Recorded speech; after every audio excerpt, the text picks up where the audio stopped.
Thailand or like Greece and stuff like that.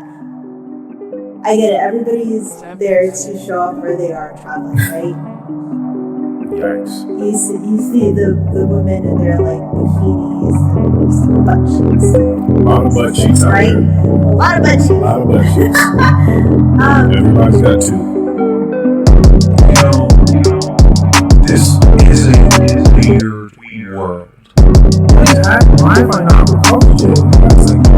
You're old, sir. 25, 26. Yeah. I remember when that happened. I didn't feel good about it. I know. It's like, oh, so we have to grow. Well, actually, what I did, because I didn't have, been infamously known for not having insurance for a long, I did that for like 7 years. Yeah. It is 25. Yep, because I'm 32. Yeah, okay, yes, and I just started getting insurance this year. Oh, how old are you now? 32 now. Yeah, so I didn't have health insurance for 7 years. I was like, my thing is, I feel healthy. I make it a point to be healthy, to take supplements and to exercise and to not eat like complete shit, even though there was a time when I wouldn't give a shit. Like I've been nasty with my dieting. I think you were just having that conversation with Mom Marie. Yeah. Oh, yeah. Yeah. There were just times I just wouldn't care. Oh. Like I would just go through it like a Philly cheesesteak with chili on top of it. Oh, yeah? Bad. What's your thing? What's your guilty eateries? Man, cheese fries. Smothered cheese fries. Smothered cheese fries? What are they smothered in? Just cheese? You put some cheese, some bacon on them, or my loaded. Is like a heavy burger, like a bacon cheddar burger, you know? I know and what the you're burgers talking about. nowadays is like so expensive. Like where? If you go to like a Five Guys is super expensive, but you can get such good burgers because they have. With Five Guys, so I have a lot of health issues. Like my number one thing is like I'm allergic to about almost everything. Like growing up, I'm allergic to like tree nuts, all types of nuts, macadamias, peanut oil. Even the smell can that reaction. I could go to a hospital. Like the smell alone. I remember when in elementary school. So peanut butter is a no-no. Like if you smell peanut butter. Smell peanut butter is definitely not a go because actually this happened probably in the first grade in elementary school. I remember I went to Sinclair. Oh yeah, I know what that is. Yeah, it happened there. We were going for lunch, and you remember those like cafeteria long tables. Oh yeah. My friend was eating one of those lunches that it's called like sealed with a kiss lunches. And it had like crackers and a cup of peanut butter, like a Hershey's Kiss, all the protein, like banana in there. And I knew how old are you usually when you're in first grade? It's like six, 7 maybe. Yeah. I remember clearly my parents are like, don't go near peanuts. I'm like, okay. So when I remember that, I remember my classmate was eating peanut butter crackers. So I'm like, oh, they're eating peanuts. I'm going to go slide on this way to the other end of the table. And I'm talking to my friends and I turn this way and she's in my face with the peanuts, right? I didn't panic because I don't know anything. You know, when you're a kid, you're accustomed to everything. It didn't feel wrong, but I'm like, it smelled weird for me, right? But I didn't do anything. So when we got back to the class... And by the way, what you're just saying is that she's just been eating peanuts and she's just breathing in your face. Yeah, she was breathing in my face. Because you know how kids are talking and their mouth are open and stuff. I just spewing peanut spores into your face. I smelled her breath within that vicinity. Oh. And so we get back to the classroom. This was the time, in first grade, I remember is when, do you remember Hooked on Phonics? Oh, yeah, for sure. Yeah, we had the phonics card. So we're all, after lunch, we were sitting down on the floor, and the teacher is, on the stool, going through her, flashcards. And then suddenly a teacher comes in the classroom, and I was called down. They're like, oh, we need you in the nurse's office. And I'm like, okay. why? Like, I'm not sick or anything. So I'm going downstairs and I'm going down this long hallway to the nurse's office. And I noticed that there were like adults and in a blue uniform, like the EMT, like firefighters. Yeah. And there was like 6 of them. And I started to cry. Because I'm thinking, my first thing in my head is like, am I in trouble? But I'm at a nurse's office, right? I'm not at a principal's office. But I'm like, I started to cry. I'm like, what's going on? Apparently, I had an allergic reaction. And they were checking my breathing and everything. Apparently, my neck was like swollen. Oh, so you had no idea that it happened because you're 6 years old. Yeah. 7 tops. Right. But everyone's looking at you and they're just like, hey, man, like, look at her neck. look at her neck. Like, yeah. Holy shit. Like, we should call somebody. I didn't know what was going on. And then so, like, I mean, I was fine, right? But, like, they called my parents and then I don't know if it was like my mom or my dad I was talking to. All I remember is hearing them saying like, do you want to go home?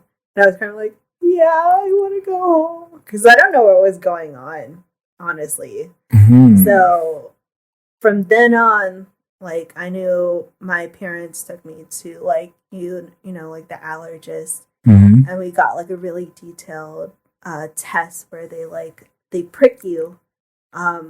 With like certain stuff on the they have like peanut, like a little peanut oil. They have all these things and they prick you down. Usually it's in your arm, but like back then they had it on my back. Okay. So they'll like prick you and then they wait about 10-15 minutes for that reaction. Yeah. Because anaphylaxis takes about 10 to 15 minutes to happen or whatever. So that's when I knew I was allergic to peanuts, macadamias, all tree nuts, everything, and even to the point of the smell. So, but you said you're allergic to all sorts of food. So, but is all it sorts of food? So that's just one. Yeah, that's just one thing. And then as I got older, I grew into more allergies. Usually, it's usually the opposite. You grew into allergies. I grew into it. How the hell does that happen? Like were you eating items and they were fine, and then yes. What? And then they were just fine, and then one day my body's just like rejecting it. So, like for example, I remember my mom used to make these like it's like she would smash some avocado in a jar, put some milk and some sugar. Whoa. It was really good. Smashed avocado, milk, and sugar. No one that is listening, that will be listening, they're going to be like, what? They don't know what that is. I don't remember. Have you ever seen anyone else have that or eat that? Yeah, no. Okay. Maybe it was just my mom. Like, where'd she get this from? But I used to have avocado all the time, and then what was it? This was maybe, I don't know, like in my 20s, because I haven't had avocado since we were at Walmart. I remember this very clearly. We were at Walmart, and my mom's like, "Oh, here's a smoothie. Try some." I'm like, okay. As soon as I sipped it, it was avocado, right? Like one little sip, like the sip that you just did right now. Right. I was like, something's wrong. Like, something's wrong. Something's off. And something's happening. I gave it back to my mom. I'm like, Mom, something doesn't feel right. And I just suddenly felt really hot. And I had hives all over both of my arms. I remember my mom's friend was there, and she got ice from that Dunkin' Donuts there at Walmart, and she's like, I need a cup of ice. She started like rinsing me down with it because I was itching so bad. And so we went to the doctors. They gave me pretty much like Benadryl. Yeah. And they gave me an IV and everything. And so I learned I was allergic to avocado that day. they said I'm allergic to shellfish, so I don't really mess with like lobsters or crabs, you know. But I can eat shrimp, and I don't know if calamari is a shellfish. No, it's yeah, because it's squid. Yeah. Okay. So no shell there. But shrimp I can eat. Although that's weird, because shrimp is definitely. Would you call that casing on it a shell? You know that you have to unwrap it from. Unwrap it is funny, but technically, yes, that's what you're doing. Is you're peeling it off. Peeling it off. Peeling, much better word. By the way, you told me you're not good with words. Yes, I'm not. What does that mean when you say that? What do you mean you're not good with them? I feel like my words, I could be better educated wise on like what type of words to use. Oh, you just feel like you have a slim vocabulary? Yeah. Okay. I feel I have a slim. So often when you're speaking to people and like you're trying to, I don't know how often this happens, but you're trying to really express, because I'm sort of thinking about you talking to your mom and being like, Mom, something's wrong. It's not. I mean, one, you're a child when that happened, but it's not very specific. Right. But we know something's off. Yes, something's wrong, right? So when you're explaining to people nowadays something's off or it's wrong, or you're trying to express yourself how you feel inside, I imagine those are probably the more difficult things to talk about, like what's going on inside your psyche, or like where do you find it most difficult to express? Like what are you trying to talk about where you feel like you're not really getting the idea out? Honestly, I think it just depends on the conversation, like the topic of conversations. But you know, also let's get this microphone closer. I also have like a hard time finding words when you're at a doctor's office, right? And they're asking you like, oh, how are things going? Or like if you're in the ER, right? They're getting your chief complaint and they're like, okay, so what's going on? You're trying to describe what's going on and you can't get the correct terminology. And they're, you know, the nurses are looking at you like, okay, what? So they're like, we're trying to help you, but I can't understand what's wrong, so I don't know where to start. Like, that's what they're thinking. Yeah. I mean, what are you saying? You're like, well, listen, I'm hot. I know that. Yeah. Absolutely. Dizzy. Right. Right. Just, I feel like in that moment, like you're panicking. Right. Too. So you're lost for words. Right. You don't know how to describe it. And at that age, you're like, I don't know what to say. Like, I don't know what to feel. I don't know, like, is this right? Is this what I'm supposed to say? And everything. Ooh, yeah. Okay, you're talking about a certain age now. You're talking about being a young person at the doctor's office. Mm-hmm. But I'm talking about more so now. Now? Yeah. Because I'm like, hey, come do the... So, one, thank you for being here. Mm. Thank you for being the first person here in my room that I'm so proud of making. I feel so fucking pumped about this. Like, I was putting this together, and I was sitting in here. And like I finally put like the last few things together and I was just looking around. And I don't remember the last time I was first of all, I don't even remember the last time I used the word giddy. But I was giddy. Like I felt these butterflies just in my stomach floating around, and I was so excited to be in here. I had to physically remove myself from the room because it was just too much excitement for me to be in. Like I felt like a child with like its first like video game or toy or whatever that thing is that you were into. Oh, yeah. And I was just like, I felt like I was going to explode of just happiness and excitement. So I had to leave. So thank you for being here and experiencing this with me. One. Thank God for Keon, right? For being there. I love Keon. With all of my heart, I love that guy. He's so sweet. How long have you known him for? Since I was in sixth grade. Yeah, okay, so about the same time. Yeah, it's been a very, very long time. I tell people, because it's interesting to me because this is so far from who he is.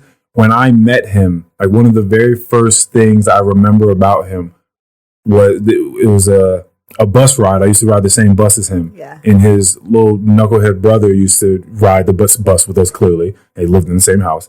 And his little brother was talking shit to this guy that I knew was also a friend of mine. And that guy wasn't about that. So he was like, okay, well, we're fighting when we get off the bus. Uh-huh. And everyone's, sicing it, because that's how people are. They're going to pump it up, be like, yeah, fight, yeah. Like, I fucking love a fight. Yes, let's do it. And so Keon's on the bus. He hears this happen clearly. He doesn't say a word the entire time. But he's he's to himself. Like, he's not a confrontational person. And then we all get off the bus, and the guy, his name was Zach, he's walking up to MJ, his little brother. Yeah. And he's about to fight him. And then an arm just comes around the guy's neck and yokes him back. And it's fucking Keon, like, having this guy in a chokehold. And he just walks him backwards away from his brother and, like, kind of tosses him to the side. And then, like, everything was squashed. Everything was just like, oh, I guess the fight's not happening today. And then everyone just went away. And, like, that's my earliest memory of Keon. Wow. Was him putting someone in a chokehold. And that's not Keon at all. No, it's not. Not at all. No.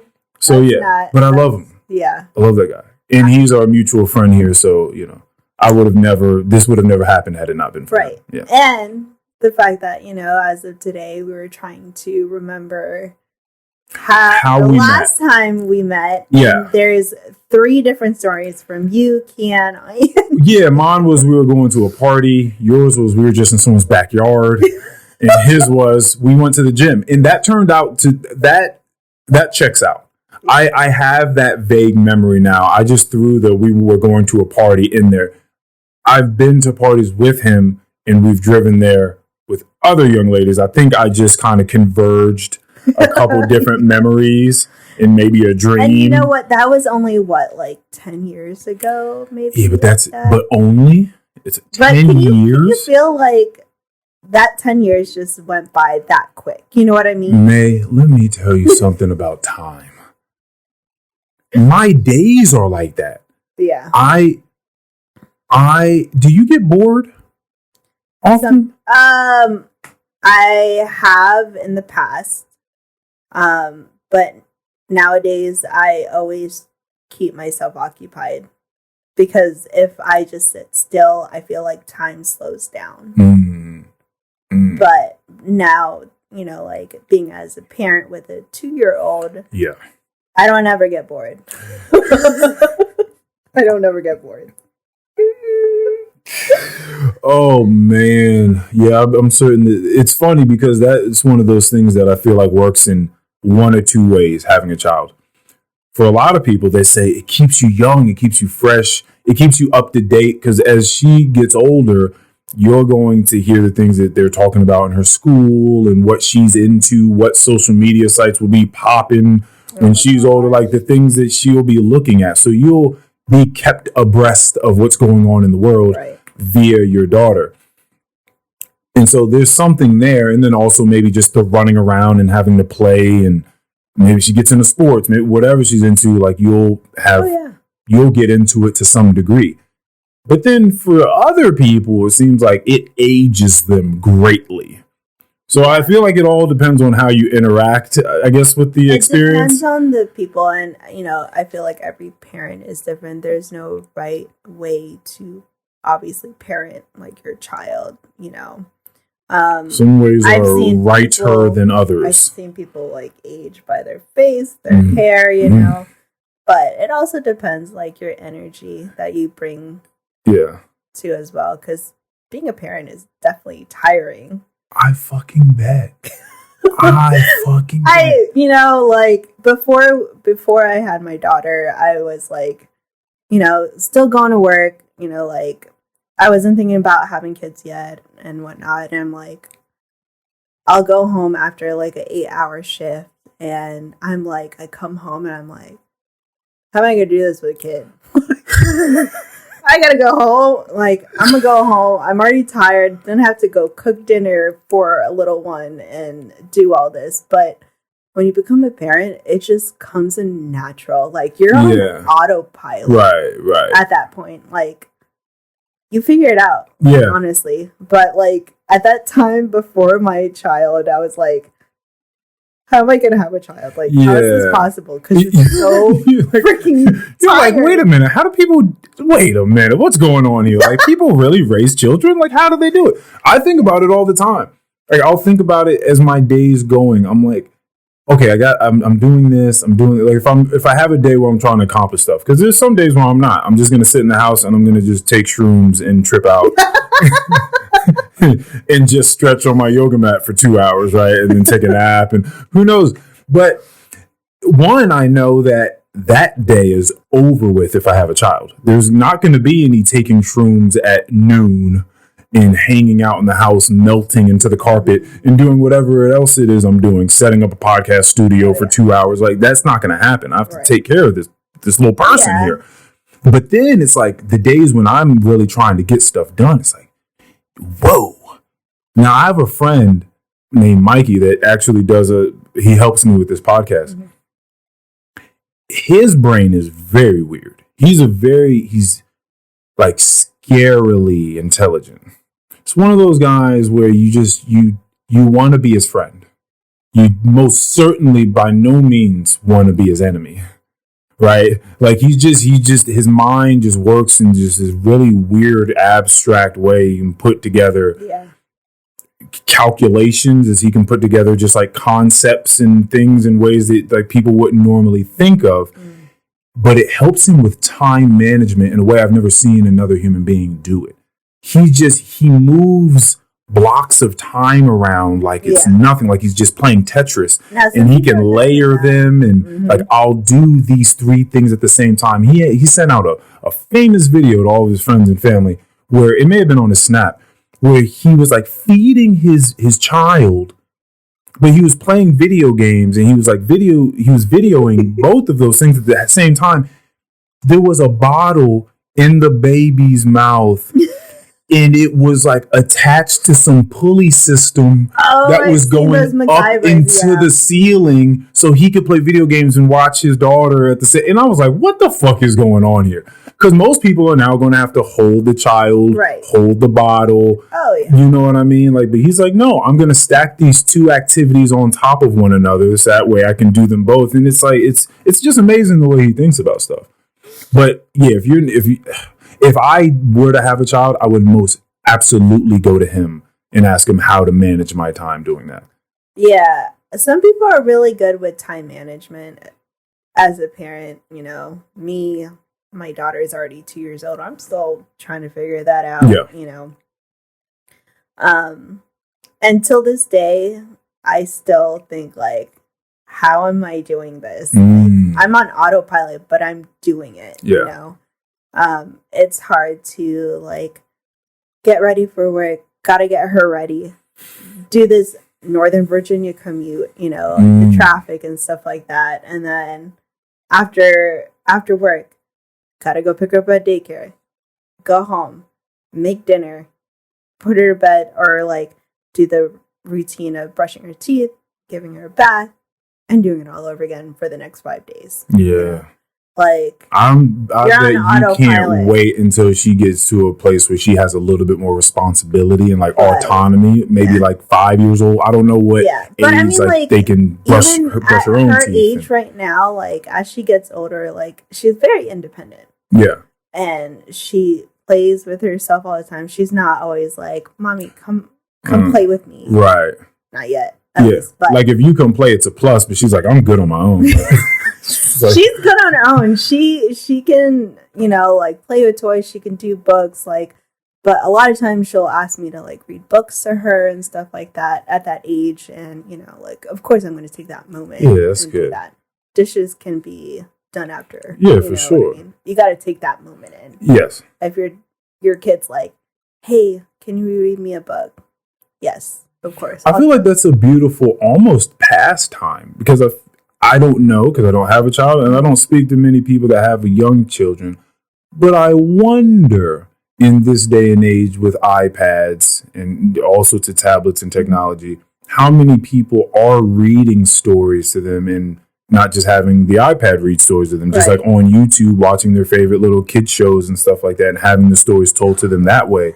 You know, I wonder how many people are really sitting in front of their kid with a book and being like, Right. Once upon a time. Blah, yeah. blah, blah, Especially with technology nowadays. Like, I know I was looking through YouTube and there's people that would actually read the books for you and then the kids would watch that. Right. Like, as a parent, yes, we're busy all the time. We got stuff to do. They put on like YouTube or whatever, I feel like, I guess it just kind of depends on the parents. I remember before I had a child, I was that person that judged that parent for having the iPad at dinner, like when we're at a restaurant. I'm like, where's that interaction with your child? You just have a screen and they're quiet so you can have a dinner.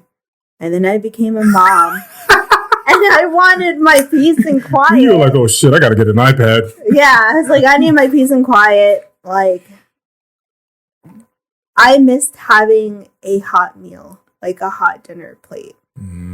Because I remember when I didn't do like the whole like iPhone, like watching YouTube and stuff like that, I would make sure like I had to cut her food and serve it to her and stuff like that. And she was all over the place. Kids don't sit still. Yeah. In a high chair. Yeah, it's not like you just having dinner with another person. No. Right. It's more responsibility and time consuming. So by the time she's done eating, my food's cold already. Yeah. And I think for any parent out there, I'm pretty sure they would agree with me that like they miss having a hot meal. But it's only for like a certain phase, right? And I always think in the back of my head, like, this is only going to be temporary. This is only temporary because you're going to look back one day and you're like, now I have a hot meal. Yeah. And you're like, you don't have anybody to take care of because your kid's already grown up. Right. So you're mostly speaking from like a single parent household sort of situation for the most part, right? Like you're doing this on a physical level for the most part by yourself. Right. Yeah.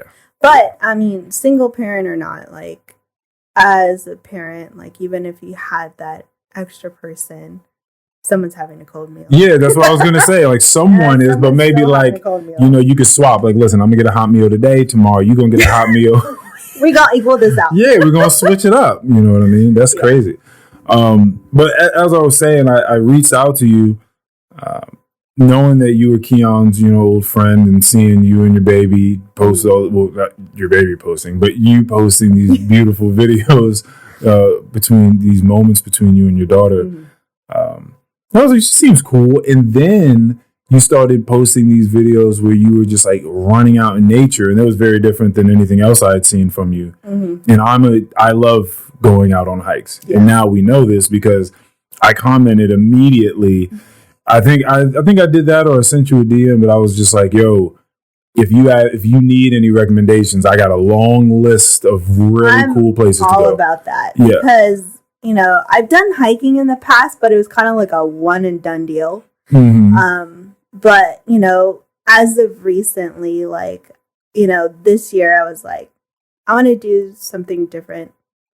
You know how everybody has this like 2023 new year, new me, I'm gonna do something different. I was like, that's what I want to do. I want to do something different. I want to be kind of like outside my box. I want to try something different, like because I've been so like sheltered, like even not even the last couple of years, but like I think throughout my whole life, like I wasn't the person to be like adventurous. Like as a kid growing up in my family, we were never outdoorsy type of people. Okay. We never did camping. We never did hiking and stuff like that. And so I was the spoiled person that wanted air conditioning all the time. So what'd you all do?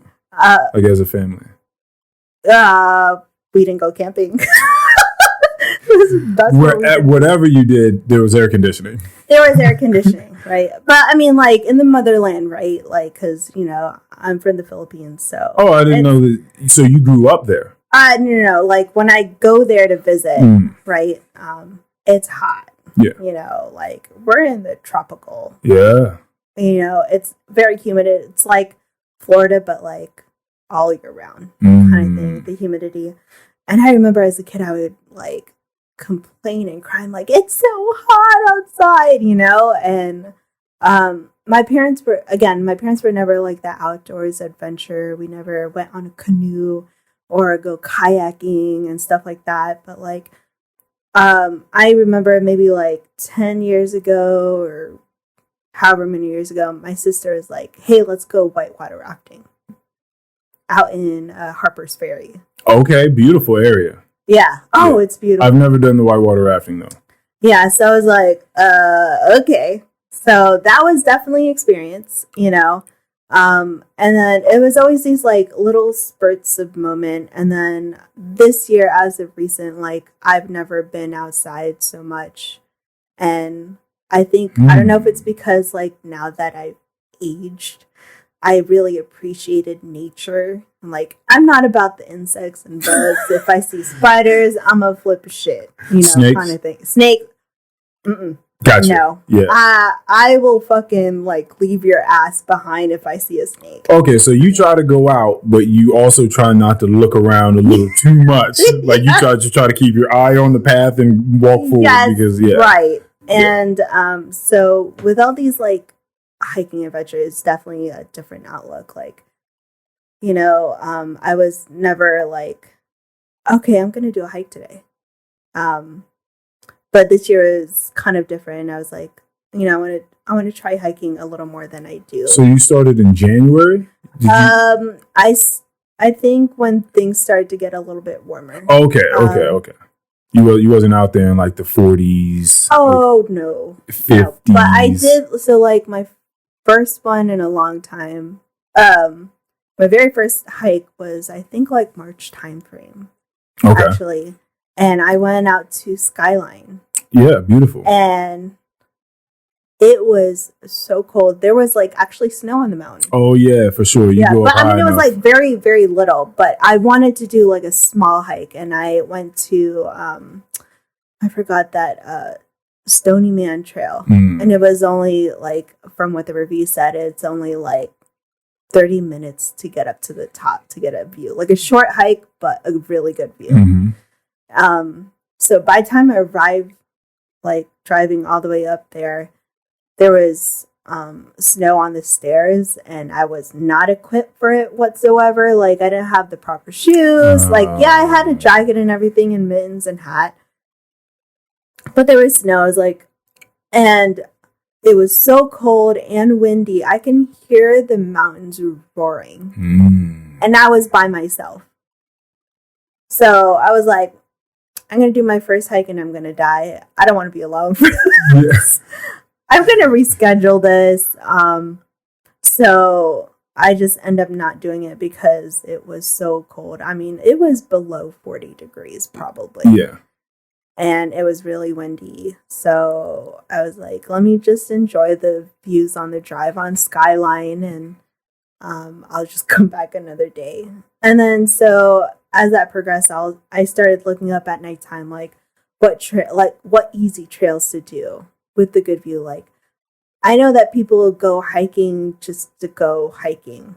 I want to go hiking, and like at the end, there's like a prize. There's a view of like a water or like the beautiful like hills and mountains. You want to be able to show it on the gram. Yes. Well, yeah, for sure for the gram. But for me, it's kind of like, here's my gold star. Mm-hmm. You did this hard work.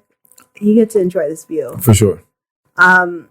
There's so many different types of hikes, and you're right. Some people do it strictly for exercise. Some people are running it. There's so many different types of intentions going out there. People have their little rucksacks with like weights inside of them, and they're just running it. Yeah, they're running it with their German Shepherd. Right. You know what I mean? That they have, and they have their hiking sticks. Oh, those I have trekking poles. Yeah, the trekking poles. Trekking poles. Okay, so I don't even know the terminology. Yeah, they're good. I think there's always a point in time where someone like you kind of make fun of it a little bit. As soon as you get out, you're just like, this fucking guy over here with these poles. Are you kidding me? If you don't just walk, what's wrong with you? Like, you don't need those. But something told me, I was like, I feel like I should get them. Like, I really, really do. And then I did a little research. I asked some old dude out on the trail one day. I was like, hey, man, like, how do you feel about those? And he was like, I love them. I can't do it without it. He was like, when you start getting older, you'll see. If you want to continue to do this, your joints, your knees, your ankles, like all your hips, like they're going to need that support. And then I was like, all right, fine. Like, I'll get it. Like, I don't care. Some people still laugh at me. They're like, stop being a bitch, dude. Just fucking walk. I'm just like... That's me. So the thing is that you learn so much about it. It was on the pack that I purchased. Like, it was on the package. It told me all this stuff about it that I didn't know. Like, one, you burn like 30% extra of the calories that you would have burned because now your upper body that usually is doing no work when you're hiking has a point of contact with the ground. And so now when you're like going uphill, you're pushing with shoulders and arms and back area. Do you feel that? Oh, you definitely feel that for sure. Like when you're done with that hike and you get back home, yeah, you feel that. The next morning when you wake up, you definitely feel that you got a full body workout. It keeps when you are on an incline, it's very often easy to hunch over as you're as you're going up, as a way to sort of propel yourself up, right? But using these, it keeps your back straight as you're moving up, which allows for you to not hunch over because it's not good for your spine, and also for you to breathe easier, right? Just easier passageway for air. So point of contact with the ground for your upper body, more calories, straighter back, better breathing, and just more stability. Like you're so much less fall susceptible, right? Or fall prone if you have 2 extra long arms. That is true. You know? Because I don't have any of that. I'm still kind of uneducated on the hiking part of it. I bought mine for like $17. Just want to let you know, you also don't have to make like a huge investment to get them. You can go to Dick's and get them for like $20. Oh, okay. Yeah, it's worth it. I'm definitely thinking about that and honestly, I think my first investment for hiking would be actually like boots. For sure. Because, I'm thinking like, again, I'm uneducated with these hiking trails. Like I'm still new to this. I'm like, I'll just wear my athletic shoes. Okay. So that is definitely, I tried that. I've had experiences where like I've rolled my ankle on the trail and I'm by myself. So these hiking trails I've been doing have been solo. I'm sorry. I'm just thinking about our dear. This is probably going to happen a few times during this conversation. I'm thinking about our dear friend Keon. In the last hike I went on, he rolled his ankle like 3 different times on the same hike. And there's something about someone rolling their ankle that's so funny to me because it's just like your body dips real fast. You're just walking and then your body just like falls underneath you, but you. And so I assume that every time he did roll his ankle, you were behind him. Oh my God, yeah! Or you would just hear some shit behind you, like some rocks. You know, because they gotta regain composure after you roll it. So you look behind you, like, what's going on? Oh shit, rolled my ankle. It's like, damn, Keon, it's the 3rd time. He's like, I know. I'm like, dude, I feel like if you roll it a 4th, it's a wrap. Like, you can't keep rolling your ankle. No, it's definitely dangerous. So yeah, I mean, ankle straps, or what do they fucking call them? Ankle support, some type of fucking support. Things. I definitely need to invest in knee braces. That's what I'm thinking. Ankle braces, knee braces. God. When I think of braces, I'm like, we're that old. You know what I mean? and the answer is yes.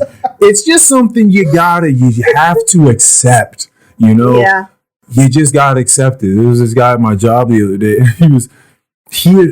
I forgot what he did with his knee, but he fucked his leg up somehow.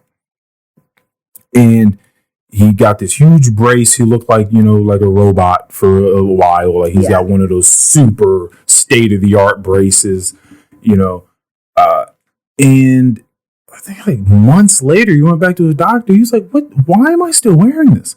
Like, what has happened? Why have I not recovered yet? And the guy's like, you're old, sir.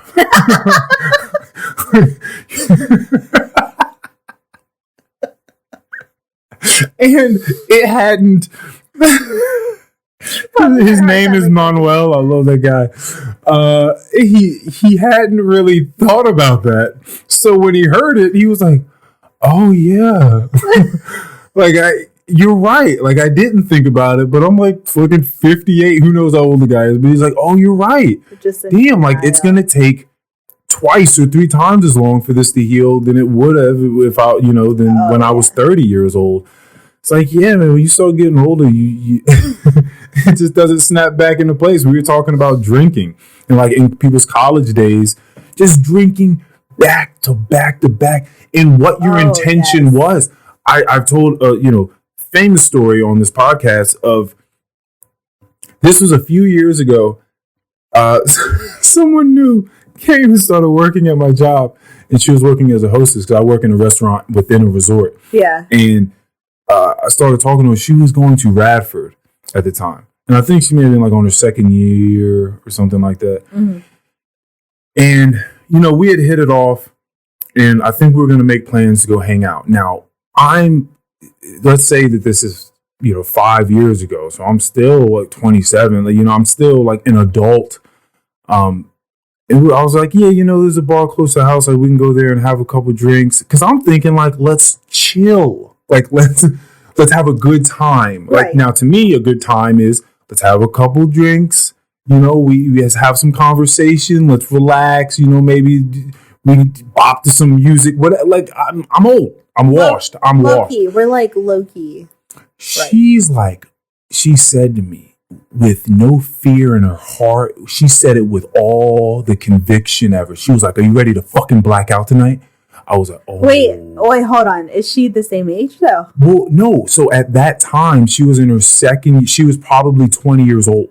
Oh. Or no, I guess she would have been 21 at this age. Yeah. So she was 21, and she was just like, "Yeah, you ready to fucking black out tonight?" And you don't understand how scared I was in that moment, because in that moment I was like, "Oh my God." Like I'm not ready for and I ended up coming up, and I shouldn't have. I should have just.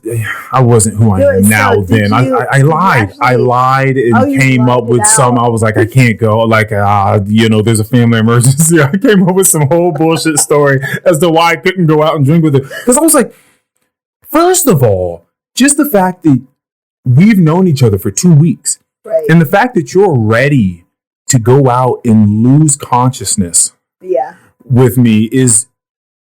It's scary alone. She don't know you. Maybe you might be crazy. She don't give a fuck, though. She didn't care. She's like, listen. She's showing me videos of her at places, throwing up in a toilet or bathtub somewhere, finishing retching up, and then someone passing her a beer bong and her drinking that. Like, it right after. So you and I are talking about, you could do it back to back. We're talking about people that just don't stop. Yeah. Like, forget about back to back nights. I'm talking about, these people just keep a steady buzz going throughout life. Like, and at one point in our life, we were that way. Oh, yeah. But. Listen, mine wasn't that long ago. It just depends on what type of buzz we're talking about. Right. Yeah. There's different levels of it. And, in one point in our time, we're like, yeah, we're all about it. But like you said, the whole aging process is so different. Like, actually, sidetrack, me and my cousins, we went to a concert actually on Friday, this past Friday. Okay. I think I saw concert. Okay, I saw some videos that on your account. Yeah. So I remember complaining that night after the concert. I was like, yo, my knees are hurting right now. I thought you were and it's a bunch of girls, right? It's all my girl cousins. And my knees. we're not at the club grinding on men or whatever. We're not at the concert grinding on people. No, we're just dancing solo, and we got that Jamaican rhythm, we're bounce our knees out, and a little dirty wine. Yes. And all I remember is just complaining how fucked up my knees were that night, and I was like, I am not with this. And then the next day until like 2 days later, I still felt my legs were in pain. Man. The legs or just the knees? It went from my knees to my legs. So yeah, there's nothing wrong with getting a nice muscle workout. Right. It's like, but when the joints and stuff are aching, that's a different. My kneecaps were hurting so bad. Yeah, that's a different thing. And you didn't hit them on anything. You were just were like open. We got lawn seats for a reason, so we can. So you had the space. We had the like 6 feet of space and everything. Nice. I was just laughing. I was like, "Oh my god!" Yeah, when you start complaining about knees, knees and elbows and stuff like that, people make fun of me for my bedtime. I go to sleep. Oh. I don't care. See, now I know that you really respect that because you're raising a child now. So now you're probably about that sleep. Oh yeah, when you can get it. All about it. Like my daughter goes to bed about 7:38. Nice. I'm in bed maybe an hour later because. I damn well know she gonna be up at 6 o'clock in the morning. Guess who's gonna have to wake up? I do, to go get her up and get her fed. Okay, so all right, so you're going to bed at 9, waking up at 6. You're getting a full night's sleep. Yeah, that's and it's good. a lot better now that she's older because as an infant, she would wake up in the middle of the night or every 2 to 3 hours to like get that milk and everything, but. I am very blessed to have a daughter that does sleep throughout the whole night. Yeah. Very like, again, important. Like everything is in phases because I remember when she was like a newborn, every 2 hours, right? Every 2 hours she had to get fed to every 3 hours to 4 hours. Like it starts getting longer. And all I remember at that moment, it was like, I'm so tired. I want to cry. I just want to sleep like at least 4 hours or 1 hour or whatever. Wow. I was so tired. And like as a mom, like you're at that point in time, I was also breastfeeding. So I was the source of the milk. Right. Right. Yeah. And so if my baby's not eating, then I have like a breast pump and everything. And I wasn't sleeping. Like I remember my cousin called me. I was just like, you look tired. And I just like cried to her and I was like, I'm so tired. I'm like, I just want to sleep. And then now that I look back, you know, my daughter's 2 years old and I'm like, that it's gone. That phase is gone. Yeah. Like, but you still wonder, how am I doing this every day? Right. It's amazing what human beings can do when there's like not a choice. Yeah. When you really have to do it, it's amazing what you'll get used to. Yeah. Or what your body, like how your body can acclimate to different circumstances. Like I said, like when you're a parent, you're just on autopilot. You really are. Like, again, like when I had that mentality, like, how am I going to raise a child? I'm so tired after 8 hours of work. Oh my goodness, man. Oh, listen, I'll give it to you. I give it to you. Yeah, congratulations. It's definitely making it happening every day. Like it's definitely challenging, but you know, there's a lot of hard days, but there's also a lot of rewarding days too. Last year was really hard for her alone because she had a lot of medical issues going. So last year, starting like January, she was probably in the hospital for like over a week of span because she kept having like high fevers, like I mean over 103. I think her highest was like 105 for a baby. So we were like in the hospital all the time. She was constantly getting sick. You know, she's in daycare. Daycare is like a cesspool, right? So we expect them to get sick, but I didn't think she was going to get sick that often. Constant doctor visits. She's getting poked with needles and IVs. The sleepless nights because she was so sick. Like I was just so tired. I thought I was over the phase of the newborn phase, but like when your child's sick, it's like you don't get any sleep either, right? And then you're constantly worrying, like, oh, is she getting another high fever? Babies don't talk. They don't tell you how they feel, right? They don't tell you what's exactly wrong. And then I think one of the two worst ones was the hand, foot, and mouth disease. If you're not familiar with that, that's... I've heard people be like, "Hey, listen, I got hand, foot, mouth, can't come to work." Like I've heard of this, but I haven't seen. Nasty. They say it's a mild infection. Not all parents get it, but I happen to get it too as well after she did. So it's very painful blisters, like hands, feet, and mouth, like. Oh, so okay. It's because that's where blisters. You get the blisters, right. Is hand, foot, and mouth. Hand, foot, and mouth. She had them in her genital area too as well. Oh man. So I was taking care of her, and then I got it, and I was in agony pain, right? And I was working at that time too, and so I had to call out. I had to call out. Oh, okay. I was like, because it's highly contagious. Right. Highly contagious. I had them in my hands, my feet, my legs, my mouth. Is it an airborne thing or like you have to touch something? Okay. It's all based on touch. And it was so painful. Like I could barely walk. It hurt so bad. Jeez. And I couldn't ask people to help me because it was contagious. Oh. So I had to order everything like Uber Eats and stuff like that. I had to like deliver everything because I couldn't leave the house. That was a really tough time, and I remember back then I said, I'm never going to talk shit about stay-at-home moms, because I was so against about being like a stay-at-home mom. That's only me. Like, I don't devalue people who are stay-at-home moms. Like, some people love them, but for me, I wanted to be that, like, working mom too as well. I just had that, like, pride of, like, wanting to work too as well. And so I was like, I'd rather be home and healthy with my baby than sick all the fucking time with her. And that was the case, is that she kept getting sick. I was at work, had to call off work because she was getting sick from the cesspool of daycare, right? And then right before we left California, she ended up having RSV. RSV is like a really deadly, like, virus, like respiratory virus for infants, and it's very bad for babies because they don't have that immunity to be strong to like breathe better. I remember we were like probably in the ICU for like 5 days. Right, and they had to put her on a breathing machine. Yeah, a breathing machine. Yeah.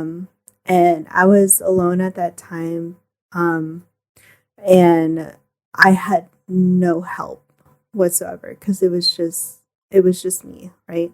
My daughter's father was on a ship and he was out in the sea, like that, like I had to do it, right? I mean, I don't have a choice but to take care of my daughter, but I think like emotionally it really drained me because I'm like, as a parent, nobody wants to see their child in the ICU, right? Yeah, of course. And then them being on a ventilator or whatever. Yes, she wasn't to the point where she was on a ventilator, but that was the next step, was the ventilator. But she was on a machine to help her breathing. And as a mother, like, you're very emotional and stuff like that. And I was going through the motions of like, I'm alone, she's in the ICU, and then I have my dog at home.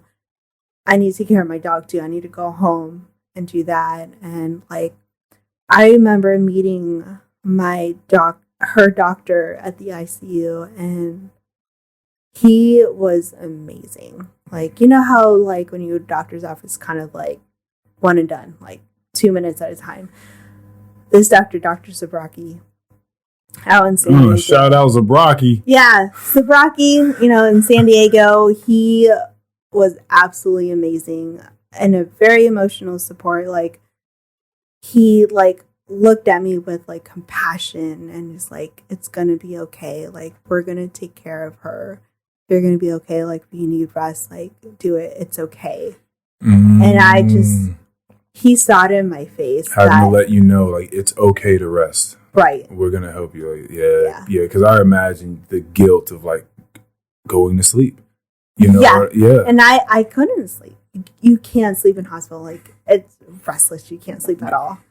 And he just saw in my face like how much pain I was going through, like emotionally, like I'm by myself, like, and it's not because like any negativity, like my daughter's father was out and see he was doing his job, I can't just call him back. Like, it's, they're military. Yeah, tell them to turn the ship around. Right. Yeah. And in the end, like, his mother came out to help towards the end, and he ended up coming home early. Oh, okay. Because of her situation. Yeah. And I was, like, very, very thankful that, like, they were able to help towards the end. Yeah.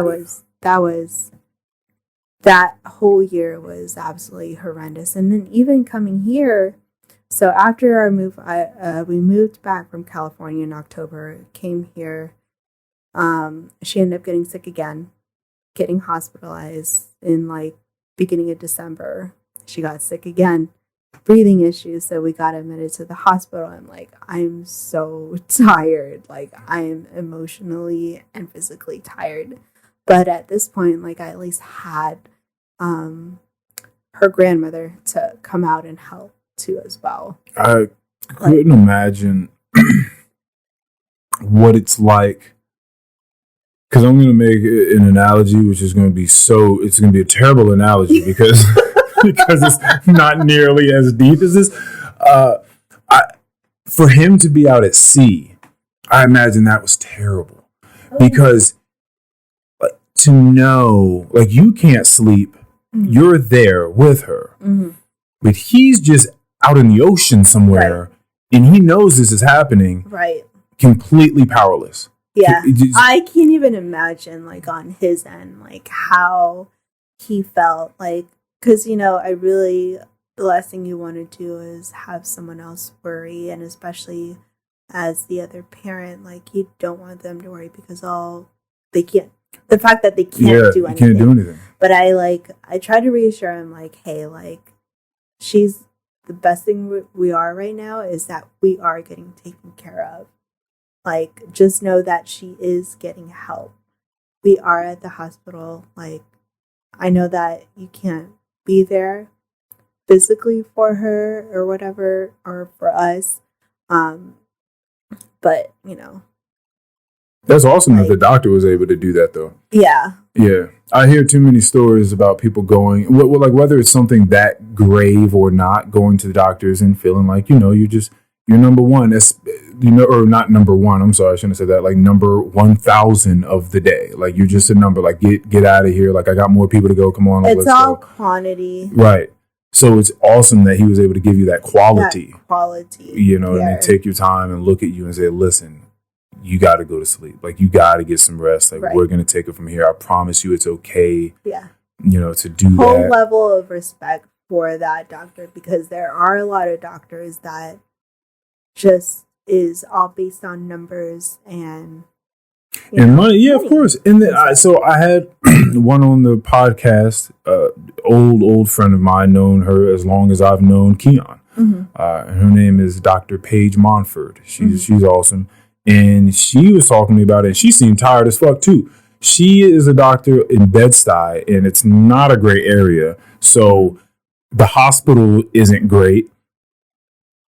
And they're super short-staffed all the time. Oh, yeah. Right? Like, when you think about a restaurant being short-staffed, it's like, fuck, I gotta wait longer for my calamari. Like, that sucks, you know what I mean? But then, fuck, like, who's gonna fucking bring me my fucking Crown and ginger ale? You know what I mean? Like, where's the bartender? Is someone gonna get me this thing? Right? You're thinking about it in those terms. But when a hospital is short-staffed, this is real shit we're talking about here.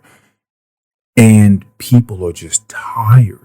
They're working around the clock, like the doctors, the nurses, like everyone's super tired. So to try to summon the mental fortitude that it takes to give someone the time to let them know that it's okay to go to sleep. We're going to take care of your daughter. Like, it's just tough. Like, that's just so tough for everyone in those circumstances. That's so crazy to deal with. It's definitely been tough. Emotionally and physically. She had a really tough year, but this year, better this year. She's striving, and better for you this year too. I mean, not only just because of that, but now you're out here in nature. Just decided I'm going to do something new. Right. Have you seen any, like, remarkable changes in yourself by doing this? Yes. I definitely think it's like a clarity thing for me, like mental clarity. Like everybody has some stuff going on in their life. Yeah. Right? We're not all perfect. Life isn't always great. There's always going to be roller coasters and stuff like that. I found this hiking has been like my therapy for me recently, you know. And it's something that I love to do. I picked out a new hobby that I'm like, wow, I really like doing this. Like, you know, everybody has like different hobbies that they pick up. I do bowling, right? Oh, really? I've done bowling for like, I don't know how long now. Bowling has been a hobby of mine. And then now I picked up hiking, you know. What sort of scores are you bowling? Okay, so back in my prime, I mean, I had like the 200. Damn. Okay. Yeah, you was bowling. I was bowling. Like I remember when with Bowl America, like the one on Ballsford Road on Manassas, they had this deal Monday to Thursday after 9. It's $5 all you can bowl. So did they do cosmic bowling at that time, where like the lights would come on Fridays and Saturdays? Fridays and Saturdays. Okay. I never really liked cosmic bowling because I couldn't see where I was supposed to. You're like, what the fuck are we doing in here? Why'd you guys shut the light off? Like, what is going on? As a person that you guys are trying to make it a disco in accuracy, yeah, I wanted my lights on.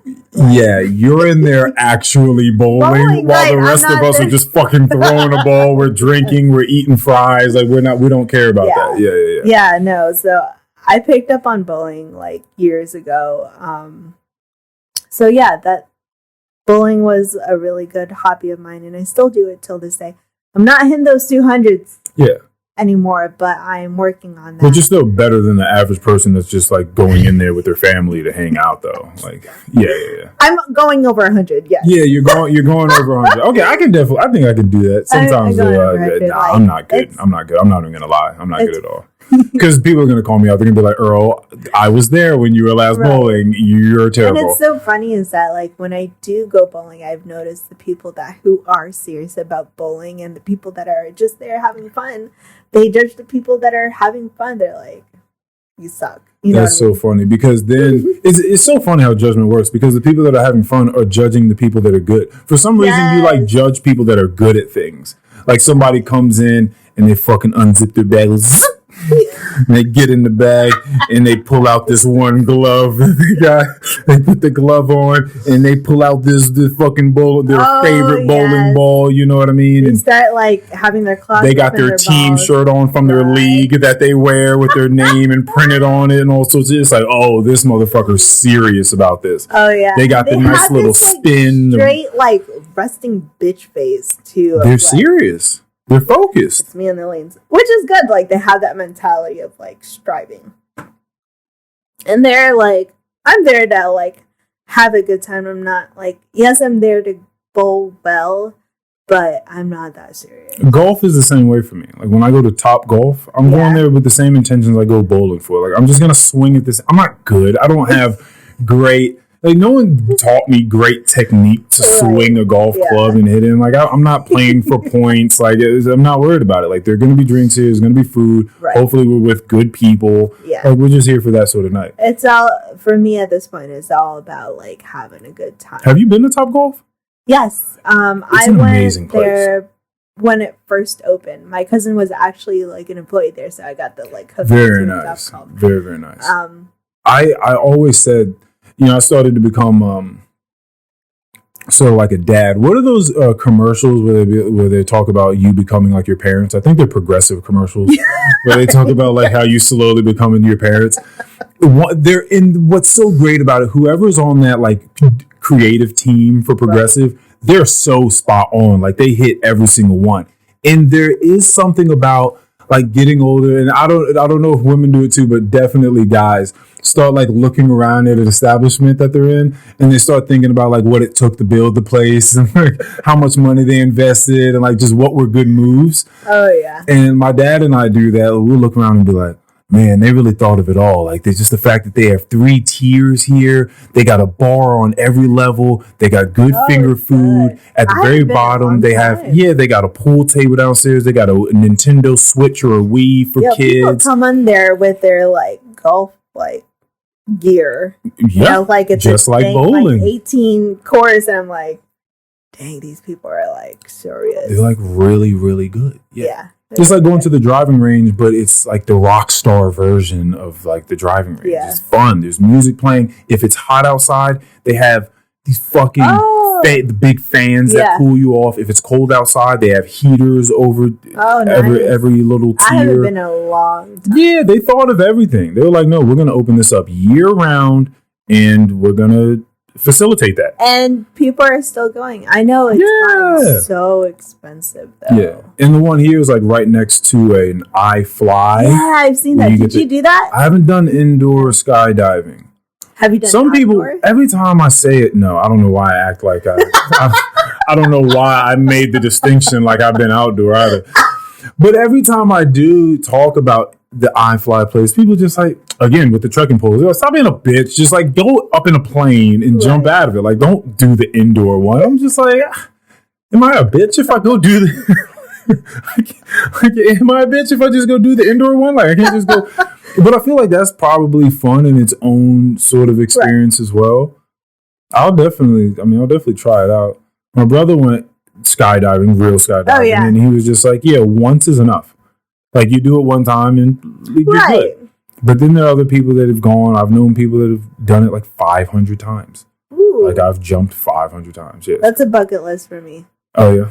Yeah. That's what you're looking to do is just skydive. Yeah, everybody's always trying to like do adrenaline. Like something extreme. Like that could possibly kill you. Right. Yeah. I don't know. I don't think I have one of those. But, it's been on my bucket list for years. But it's like, it's kind of those like, I want to go skydiving, but I've never done it. And I've been talking about it for like the last 10 years. Yeah, we all have those too. My dad often talks about like getting a saxophone and a boat. He's been talking about that for like since I've been born. He's been talking about, like, I'm going to get a saxophone and I'm going to get a boat. Oh, okay. It's like, all right, Dad, like there are music and art centers all around Manassas. Like you can get a saxophone. Do it. But like, what time are you really going to take to learn an instrument? And, I've actually recently, I was at a bar with my cousin in Springfield, and we're just having our girls' time. And then, like, one of the other, like, customers were there, and was just overhearing us, like, laughing, right? And we end up having this whole conversation about, like, random stuff. And he's a lot older. Like, he does, like, traveling for his, like, job and stuff like that. And he made a comment to me saying, because I made a statement saying, like, oh, yeah, that's on my bucket list. Oh, yeah, I do want to do that. Like, I want to do that before, like, so-and-so. He's like, it really gets under my skin when people say that, right? He's got to be, like, in his 60s or whatever, Okay. Traveled a lot and everything. He's like, it really gets under my skin because I'm like, you just got to do it now. Like, I'm not saying, like, drain your financial stuff, but, like, don't keep saying it's on your bucket list because you're going to keep talking about it. And then here you are 10 years later, still talking about it, and you never did it. Mm-hmm. Like, his moral of the story is, like, just do it. Yeah, right? He's probably thinking, like, time goes by so fast, you don't even know. Right. Like, he's like, I don't drive a fancy car. Like, I drive, like, a shit show car, right? Just enough to get me to point A to point B. Use that money to travel. Do the stuff that you think you're going to do on a bucket list. Skydive, bungee jump, whatever adrenaline jump you want to do. Yeah. Just do it because, like, one day, again, people are going to die, right? Like, in your family and your friends. And then you're going to have that realization of, like, life is short, right? I should have done this. So, do it. Again, he said, just do it. Don't say it. Just do it. Yeah. You know? Yeah, I definitely get that. I mean, going back to the question that we just went off on a tangent, and I never actually answered it. When you said, do I notice that like that 10 years went by so fast?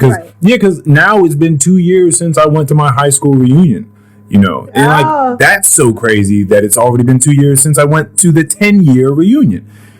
And when I went there, I was thinking like, fuck, guys. We've been out of school for a decade. Yeah. A whole decade. It doesn't seem like that, but we're old now, And when I say that my days go like that, I wake up and I have a full day because I'm waking up like your daughter's waking up. I'm waking up at like 5:30. Right. On the days where I'm working, I'm waking up at 4:30. But if I'm not working, I'm waking up at 5:30, 6 o'clock at the latest. And I have a full day. I get up, I'll go stretch on the yoga mat.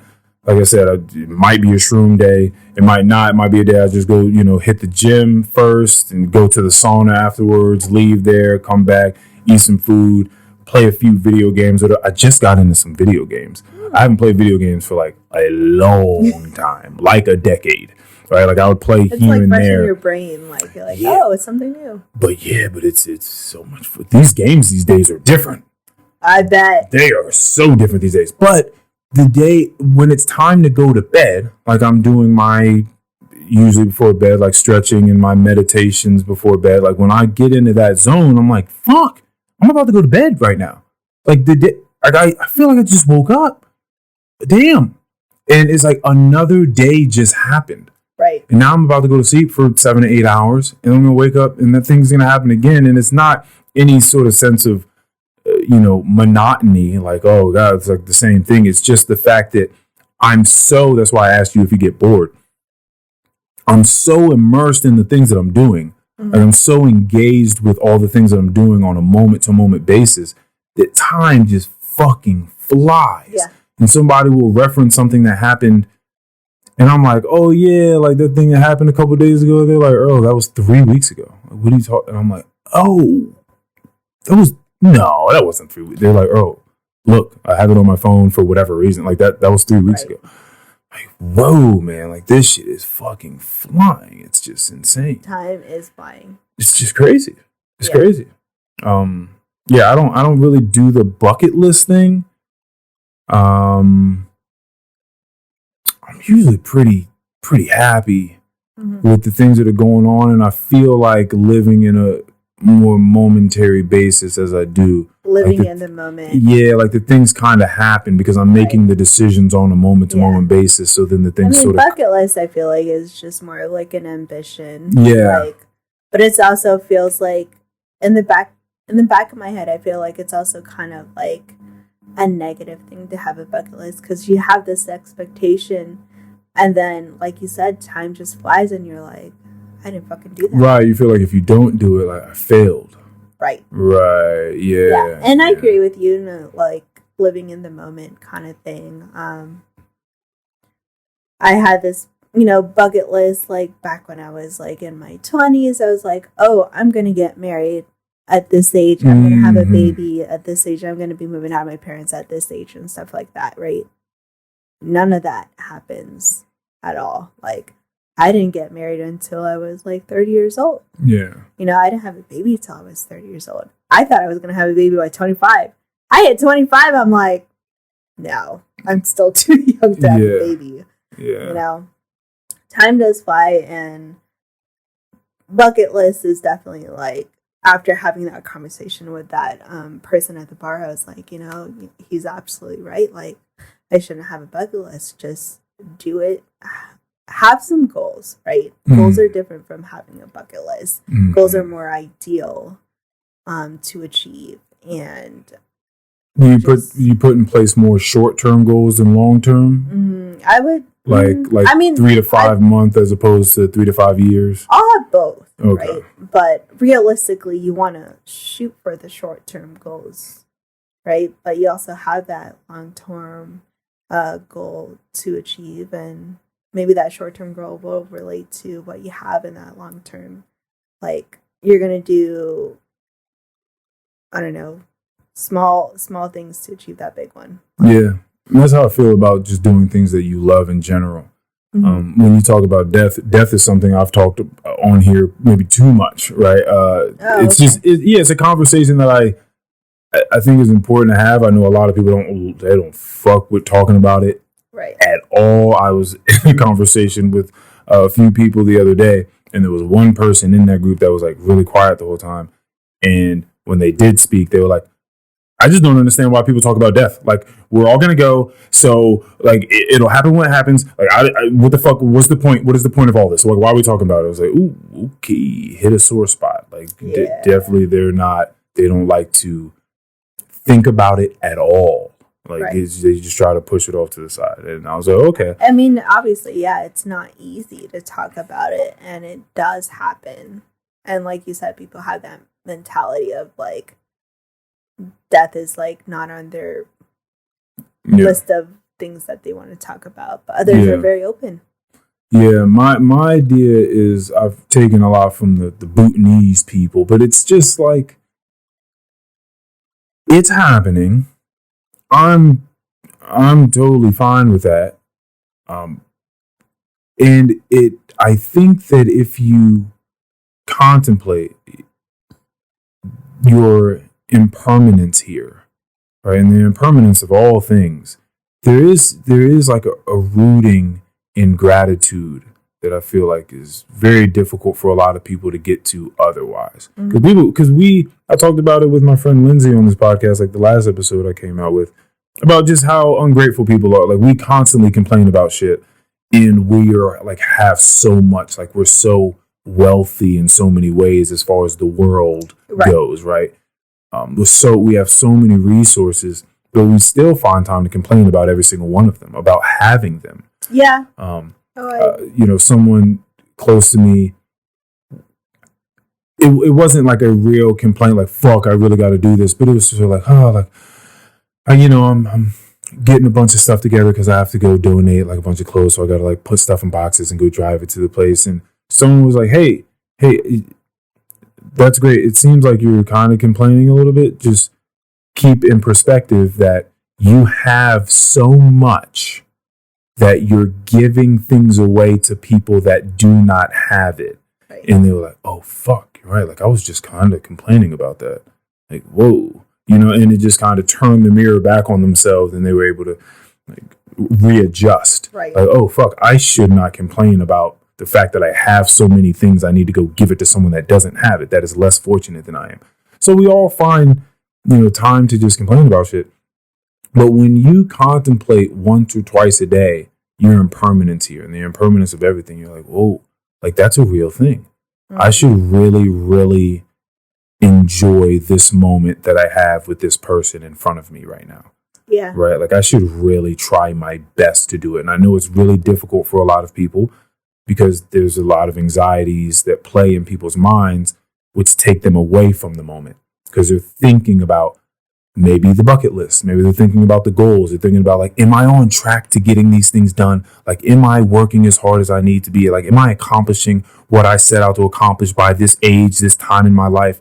Right. And you're thinking about all these things, and maybe you have a loved one in front of you that would like to speak with you or something, or there's just things in front of you that you could be engaging with in a meaningful level, but you're not because you're way too worried and concerned about these things coming in the future. And, honestly, that makes me think it's probably going to be like a tough topic to talk about, but social media. Let's do it.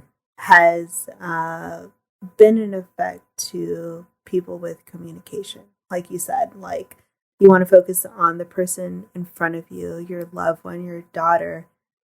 Mind you, technology has grown for so long, right? It's expanded to where, like, I've seen, like, for me, I catch it myself that I'm constantly, like, looking at my phone and my daughter's playing. Here she is, she's crying because she wants that attention from me, right? And I have to step back and I'm like, shit, like, what am I doing? Like, why am I so focused on the social media? Like, this is my daughter. I need to have that time with her. she's happy, she's healthy. What am I doing? Why am I on my phone? You know? And it goes for like her as well. It's like she's on YouTube and I'm looking at her. I catch myself at moments I'm looking at her and she's on YouTube. I'm like, what am I doing just watching her watch YouTube?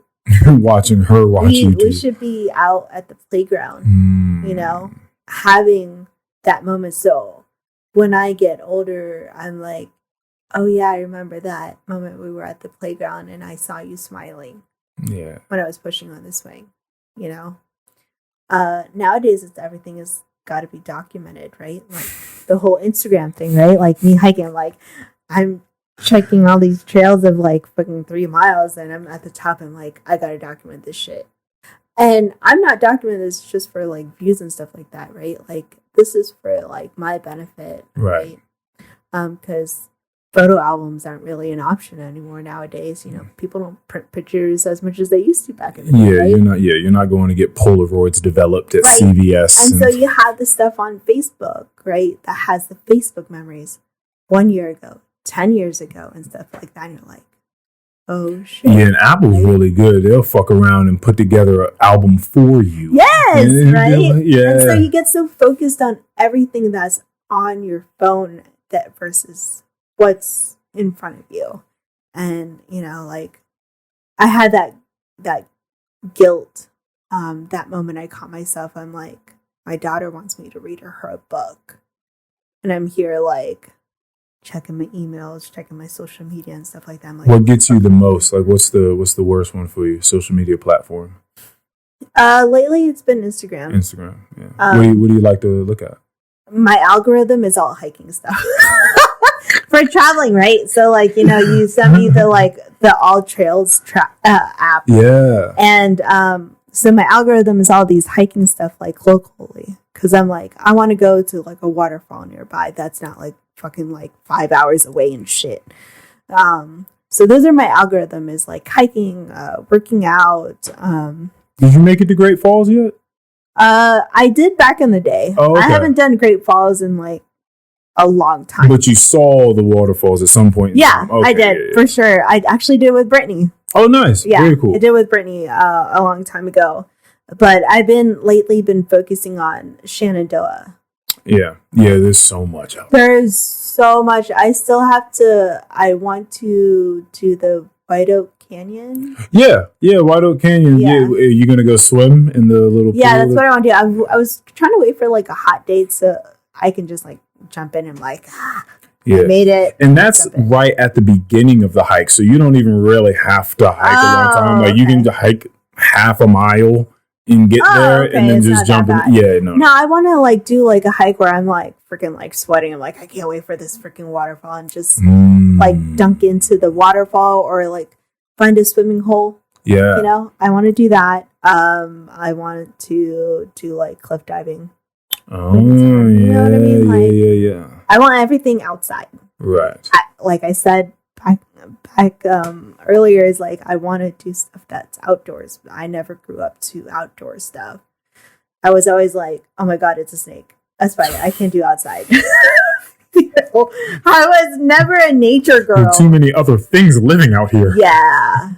You know, so I definitely, again, like you said, like I want to live in the moment. Really trying to like back off on like having my phone with me when I'm like with my daughter or even by myself. Like actually recently because I caught myself in that moment, I was like, I need to do something different than be on my fucking phone all the time. Because I feel like I'm constantly on my phone, looking down, getting neck problems. I've noticed like my posture is back because all I do is like doing this, right? And I remember back then, like my sister's husband was saying like chiropractors are going to make a shitload of money here in the future because everybody's looking on their phone. Their position is head down like this, right? So all those neck problems, you start getting like a hump and everything back there. All you're doing is this, right? That's so crazy. So I was like, let me get back into actually reading a book. I don't want to do the Kindle thing because all I'm doing is swiping, right? I want to actually physically turn the piece of paper have a book. So I went to McKay's used bookstores. Hey, love McKay's. Yeah, I was like, I forgot it was there. I was like, my sister used to go there, right? We're like 8 years apart. She would go there like after high school and hang out there. And I forgot how cheap it was for McKay's used book versus a Barnes and Noble. Oh yeah, and right? Barnes and Nobles, they're gonna hit you over the head for a good $37 yes. on a book. And so like I found like some leisure books and educational books. I found a book like leisure wise, like the 50 Shades of Grey books, right? Mm-hmm. For 50 cents.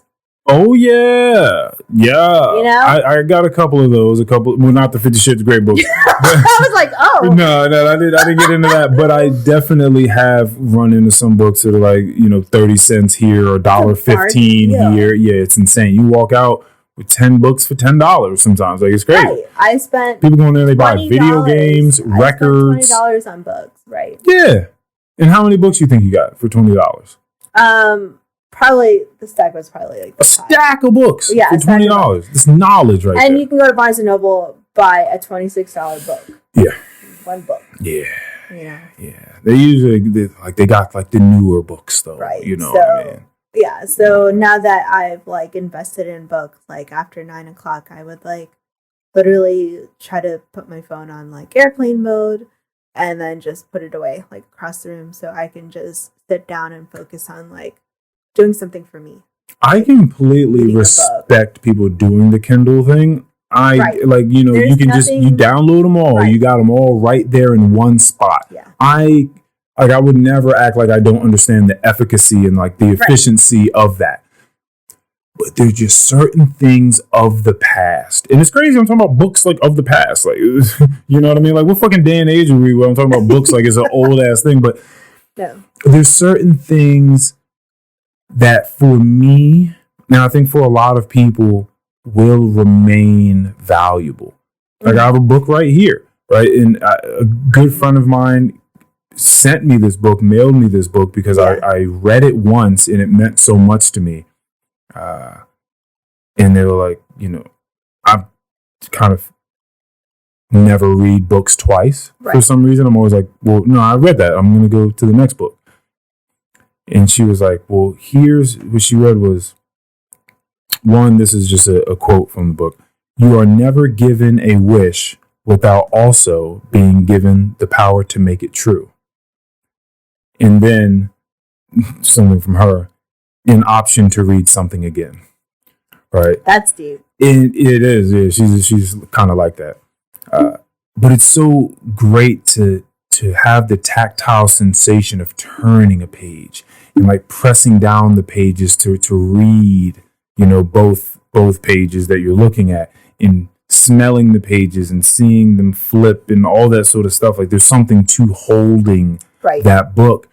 And I feel the same way about campfires, like telling stories around campfires. Yes. There's just certain things that are just very old, timeless things. You gotta bring it forward. You know what I mean? Yeah. Making s'mores. I want to do, I recently did that with my daughter. And like, again, my family was never the outdoors where we made a campfire and make s'mores. No, it was me making s'mores out of a microwave. Oh, no. Not microwave s'mores. But, in reality, I did experience the whole campfire, putting on a wooden stick and everything like that. Yeah. So it's good to move it forward to the next generation. What I will say is, if indeed, in fact, your algorithms are mostly just people hiking and just beautiful waterfalls and this is this and this is that, like as far as terrain and elevation and distance and waterfalls or not, bird watching, there are all different sorts of reasons, again, people go out. It's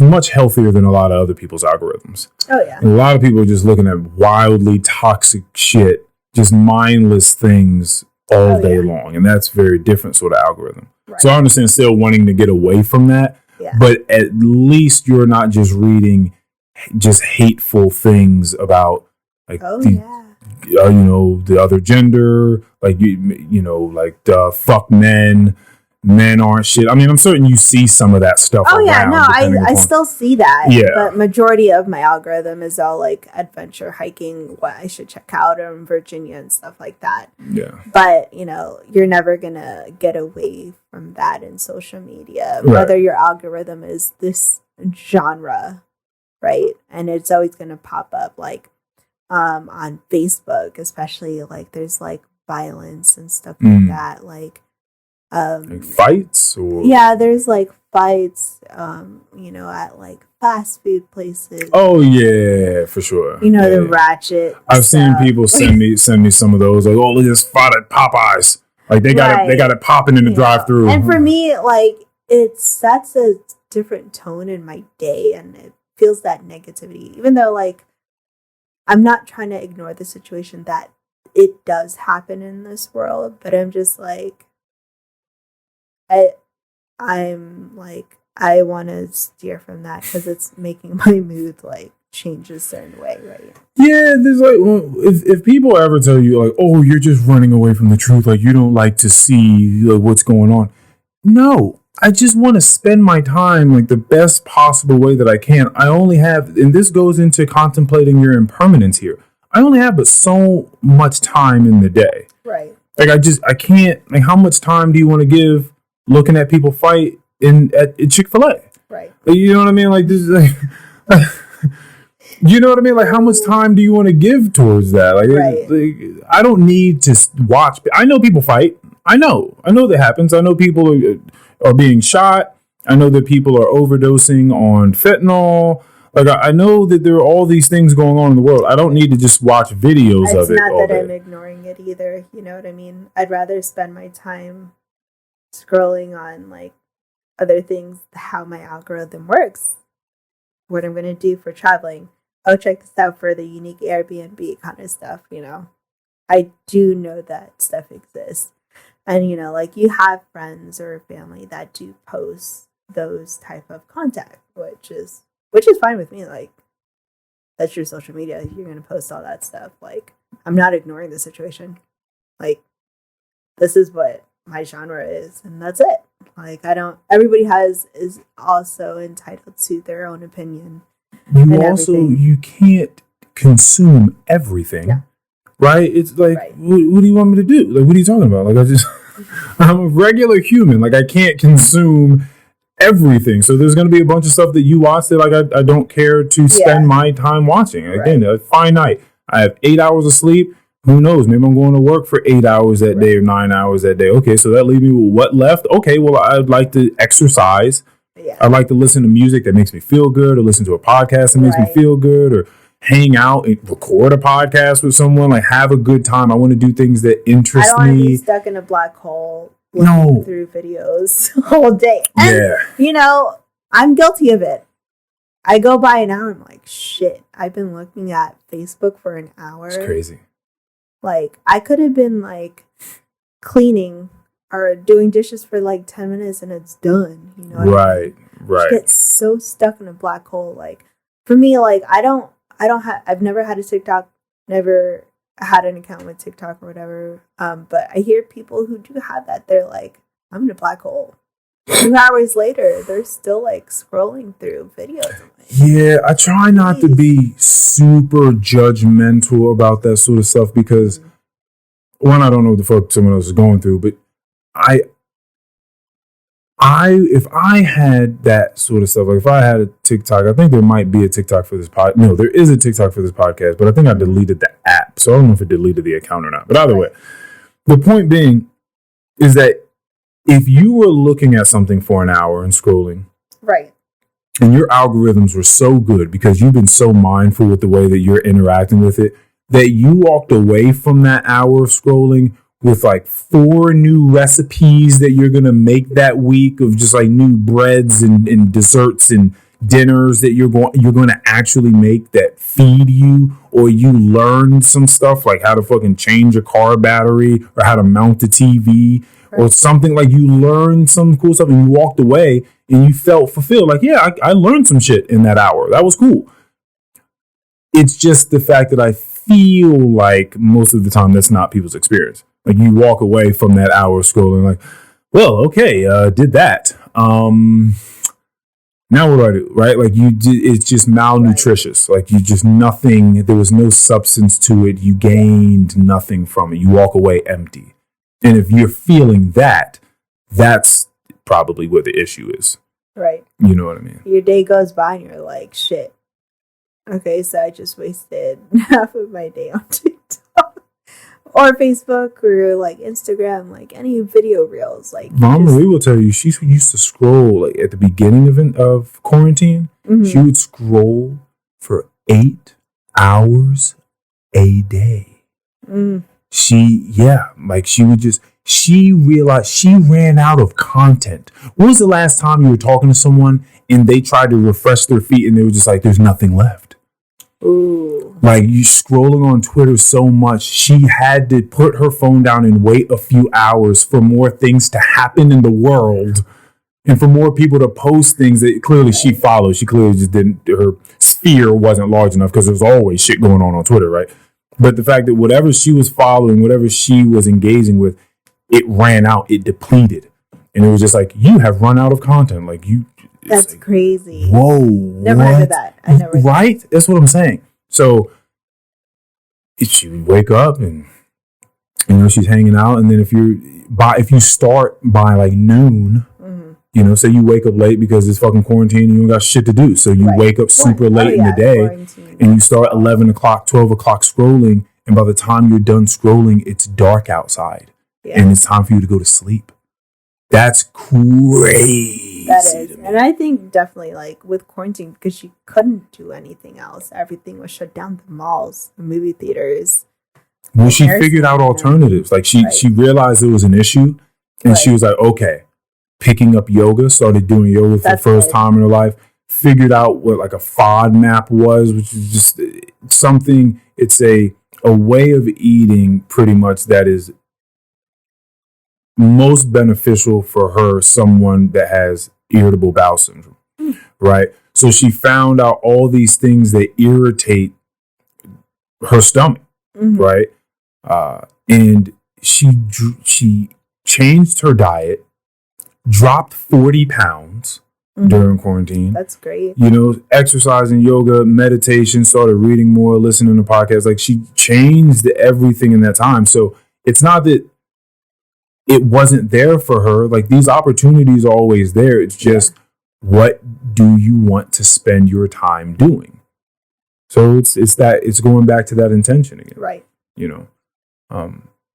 I had a great time doing all of this is going to be episode 169 of this podcast. And I had a fantastic time doing it in the last space that I was in. Yeah.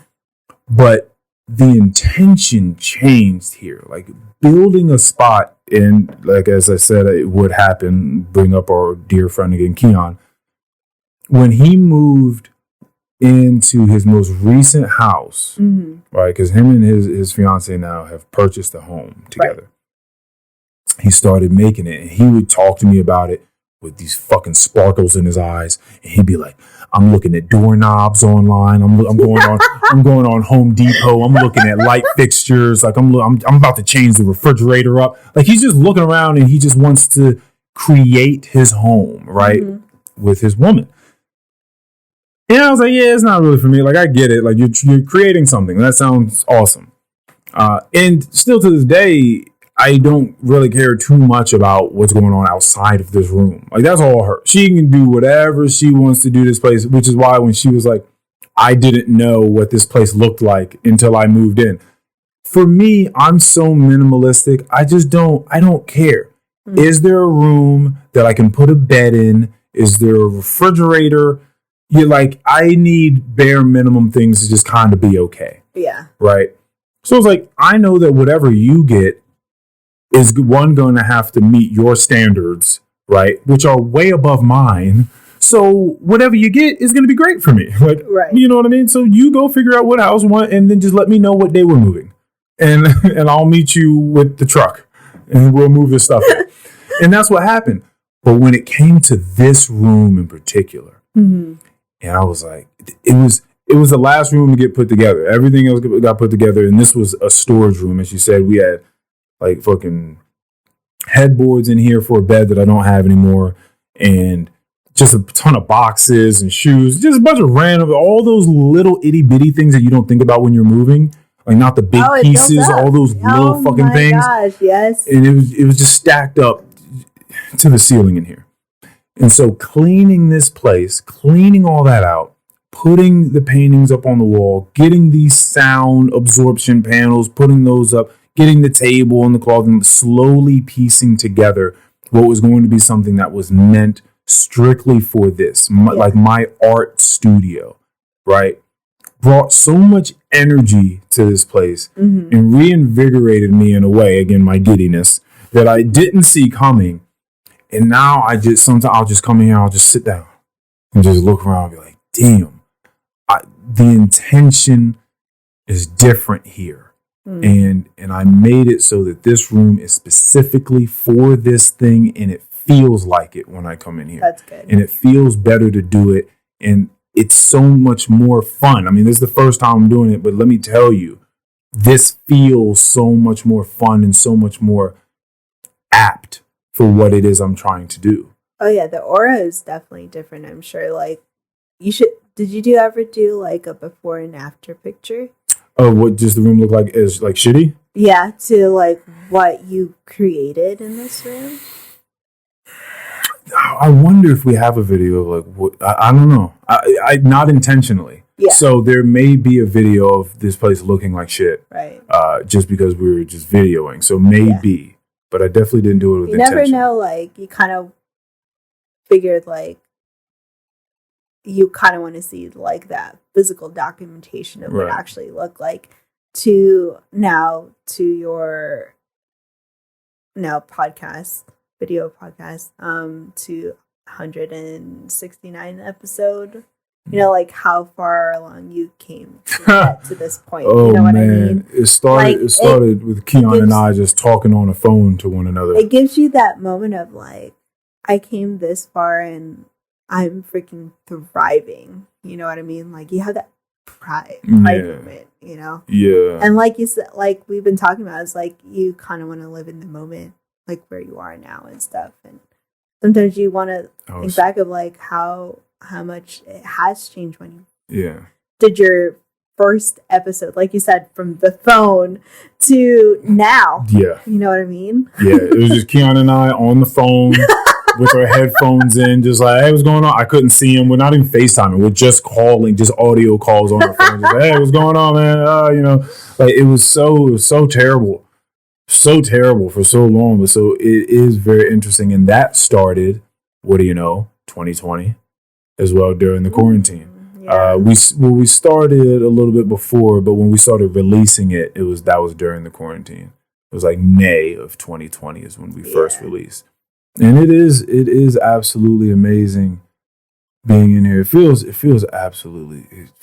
can you feel like it's been like 3 years since the whole time is weird. It's so crazy. It feels like right now that time is really slow at this moment, right? Like these last like 3 months have been so slow. Then you look back and you're like, shit. We were talking about when the last time we saw each other was over 10 years ago. Yeah. And we're like, fuck, that was like 10 years ago. And we all came up with a different scenario of what we remember, how we remember of us hanging out. Right. So. It lets you know just how long ago it was and how old we are now. We're all trying to remember, I think it was back when... it must have been in that backyard. No, it wasn't the backyard, silly. It was when we all went to the gym. Remember? Oh, my God. And nowadays, we're just complaining about our knees hurting and shit from a concert to remembering the last time you hung out, and it was not even that scenario of us hanging out like that. Everybody had a different story. I love growing up, though.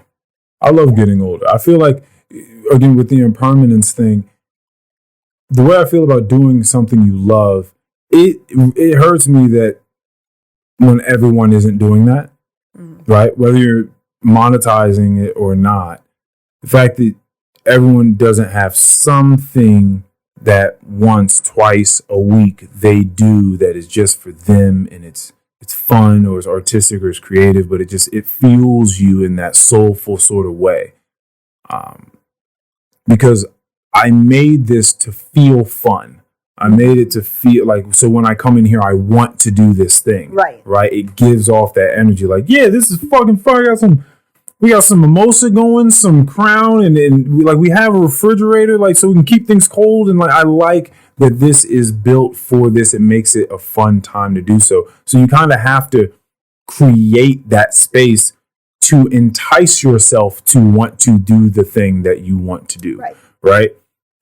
And for anyone to spend any time on this planet, like not doing the things that they love doing and just getting caught up in the rigmarole and the monotony. That's the thing, is that we do get caught up in it. Yeah. For me and life experiences, like, dang, it's 5 years now. Like, 5 years ago, I was in this place. Did my mentality change? Am I doing what I still love to do? Do I still love what I used to do? Right. Or did it evolve into something else? Exactly. It evolved something else. The whole hiking situation and everything. I'm like, wow. Right. 10 years ago, you would have never seen that coming. No. Oh, absolutely not. Yeah. Right. I'm like, damn, I'm like 33 years old. And where did the time go? And you've seen and that's why I had to ask you that question, a actual quantifiable positive outcome in yourself from doing the thing. It's not just something you told yourself you were going to do, so now you checked it off and you're like, okay, I did that thing now. Yeah. Now I hike. It's like, no, I hike now. For a purpose. And it helps me. I feel better. I have more mental clarity. I feel happier because I do this thing. Right. That's fun. And, like, I feel with social media influencers and stuff like that, I could be wrong. People do things for the views, right? Ooh, hold on. Stay on that topic. People do things for the views. I'm going to take a bathroom break. Yeah. Bathroom break and / refresher of drinks. Can I get a refill? Yeah, for sure. Yeah. Why? Oh, I told you, man. It happens. It's craziness. You just come here and just have a fucking chat with someone. Okay, wait a minute. Okay, back from bathroom break. Right. Amongst other things. And so you're saying people do things for the views, for the gram, for the whatever. I forgot what we were kind of talking about. I remember that last statement, but I made a point about something. I don't know what it was. I was definitely talking about doing things that you love. You were talking about being kind of caught up in the just rigmarole and monotony of just every day. Mm-hmm. And then you said something about people doing things for the views and doing things for Instagram.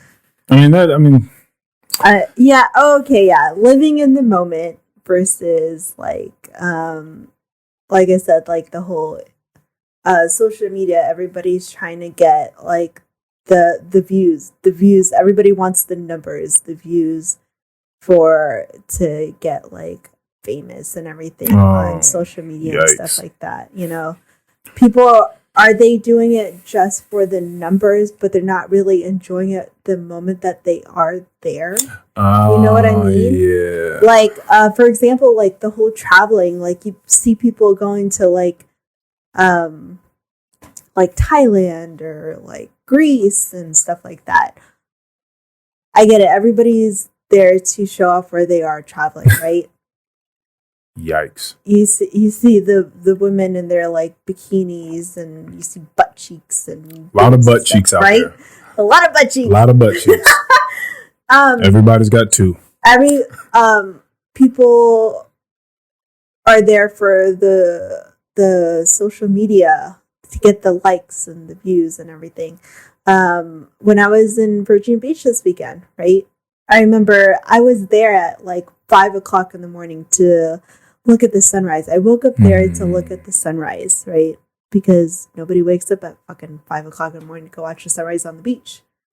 And here I am watching the sunrise at 5:30 in the morning, and right at 6 o'clock, I see to my left in my peripheral, there's this girl that's dressed like with like booty shorts and like a sheer shirt with like a bikini top, and she's got her boyfriend or her whoever that she's with.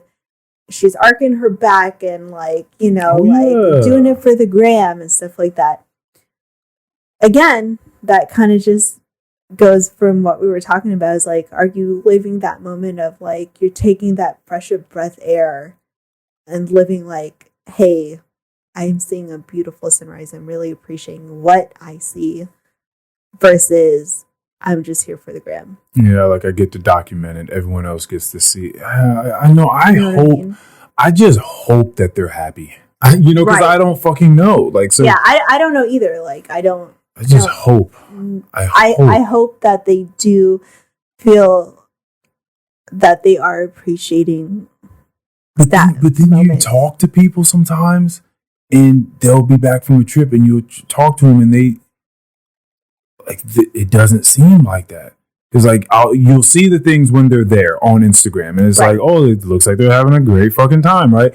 And then they get back, and then the same shitty ass mood that they were in before they left. They don't seem revitalized. They don't seem relaxed and rested, and they're complaining about some shit that happened when they were on vacation. They're not refreshed.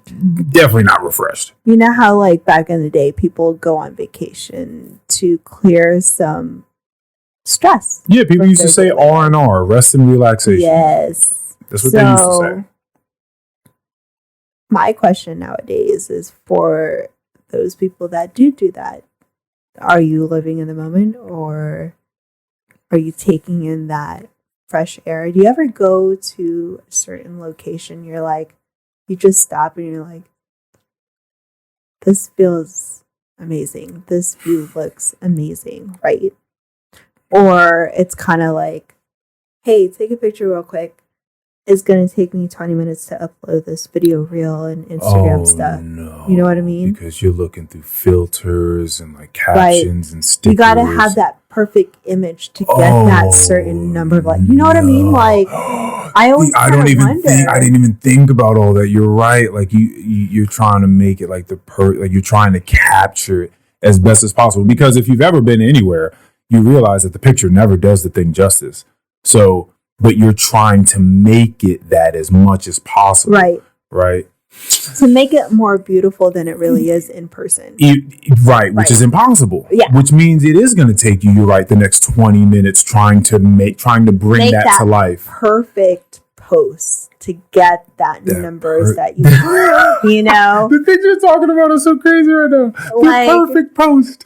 The perfect post. Like I said, like, fucking like 6 o'clock in the morning. She's wearing booty shorts. She's got makeup on, full face and everything. Right, she's arcing her back. Her butt cheeks are out. Yeah. At 5 a.m. Yeah. Butt cheeks at 5 a.m. I'm rolling up at the beach with fucking like gym shorts, t-shirt, my hair up, and my glasses. Like I don't got no contacts. I got makeup, eyelashes, lipstick, nothing. Yeah. I'm here to enjoy that moment with the sunset. I actually saw dolphins. Oh, did at you? Virginia Beach. Oh, very nice. I never saw that there. Within like 20, 30 feet. Like they were really close to shore. Damn. Yeah. That's cool. Really close. So, again, I posted that stuff on Instagram just to share like, hey, like, it's really nice out. Like, you guys should experience that moment too, right? I mean, like, one day and age, I was about the whole, like, I'm going to post that perfect picture on Instagram. But nowadays, it's really honestly like, I want you to share that experience that I'm having too. I want you to feel that fresh of breath air that I'm smelling and looking at, you know. Yeah, I think back to my shirtless picture taken.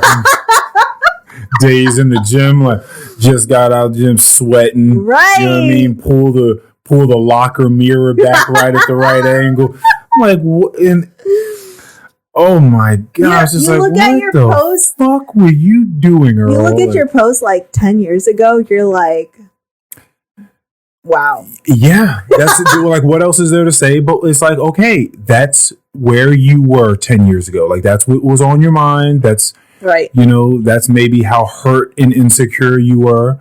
That's how thirsty you were for someone to say, "Oh, you look good." Yeah, don't I? Don't I look good? What the fuck was I doing? You know, but that's where I was at. That's what I wanted. I was, I guess, trying to thirst trap someone. And everybody, you know, I feel like most people go through that phase. Yeah. I mean, it is still happening nowadays. Oh, well, no, of course. Oh, yeah, for sure. Probably more so. Right. Yeah, probably more so. But, you know, back to what I was saying is like, I want to live in that moment nowadays. I want to, you know, as much as I post stuff on Instagram, like, but I also want to be there for my daughter. So all those pictures and videos of my daughter is like, I want to remember this. I'm going to look back again, 10 years forward.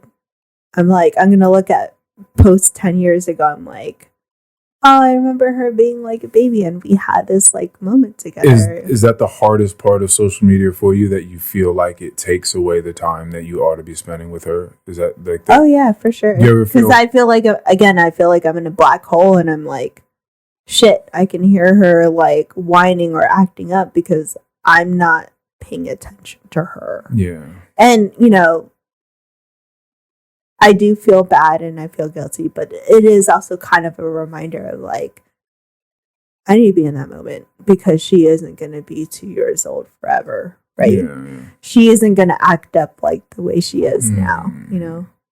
Like, it's so awesome to see your kids grow up. Isn't it interesting that, like, even the fact that you said she's not going to act up the way that she is now, like, that you can even look back and say, like, oh, I used to hate when you do this thing, but, like, I love looking at it now. Like, I love, like, you used to piss me off so much, but, like, but I love that I got this on camera. I love looking back at the way that you used to make me angry for some reason. Like, I love that. It's so cute. It's so priceless. It's timeless. I'll never get tired of that now because you don't do that thing that you used to do anymore.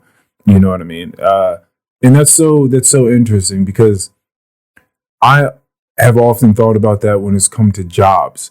People often, and I've definitely been guilty of this, been in the midst of a job where you feel like you're stuck and you're like, what am I doing at this job? Like, I need to be doing something else. Like, I feel like I'm wasting my time here, whatever. Like, we've all felt that on some level. Oh, yeah. And often for me, though, when I have left a place, when I look back on those times, I don't think about all the time I didn't want to be in there and all the sucky shit that happened or the ungrateful people I had to deal with if it was a customer service job, which it mostly was, if it's my life I'm talking about. I just think about the friends that I made, the fun parties that I went to, just the good times. I don't think about that. And just in the same way, you're not thinking like, oh gosh, like I hated my daughter for 2 years. You don't think that. You're like, no, I loved her.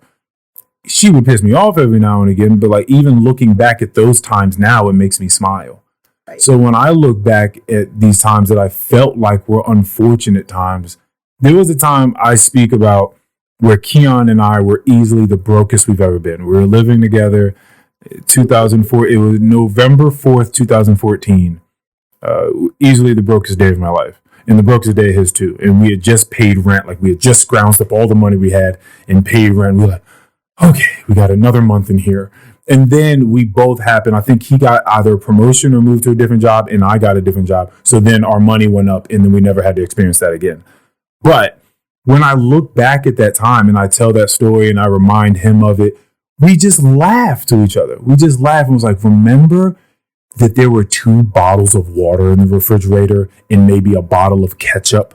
And we were sitting by the fucking window, like smoking a Black and Mild because that's all the money we had. Like we had nothing at that time, but we look back and we just laugh about it. It's funny how that happens. And it's good to kind of makes you feel good inside to have that memory and that moment with your friend, significant other, whoever, you know? Yeah. And you're like, you take that memory with you. And for me, it's like, kind of like, hey, I appreciate life, you know, like this actually happened. And you, like you said, you laugh back at the moments that were your hardest. Fuck yeah. Oh yeah. Fuck yeah. You just laugh at it. It was like, damn, I can't believe we were really that broke. I can't believe that we both moved out of our parents' house thinking we were just going to make it happen. Right. But we didn't really have the income for that to be the case. Yeah. But we figured it out. And then we had a great living situation. We had a foosball table that we had gotten from my ex-girlfriend at the time. And he would come home from work and we'd play foosball for like a couple hours and we were super competitive. We went half on a TV that we bought. And so we had this big piece of paper up on the wall, and it was like we were ticking every game that we won. Because it was like the first person to 25 wins gets to take the TV when we finally move out of here. Oh, right. So that's how we decided like who was going to take the TV. So we used to very competitively play foosball in the house, and there was so many great times in there. But yeah, often I think going through the mud, like those moments in the mud with people, really do shine through once you come out on the other side and you have something to show for it. It's beautiful. And I don't think that there's an education like that.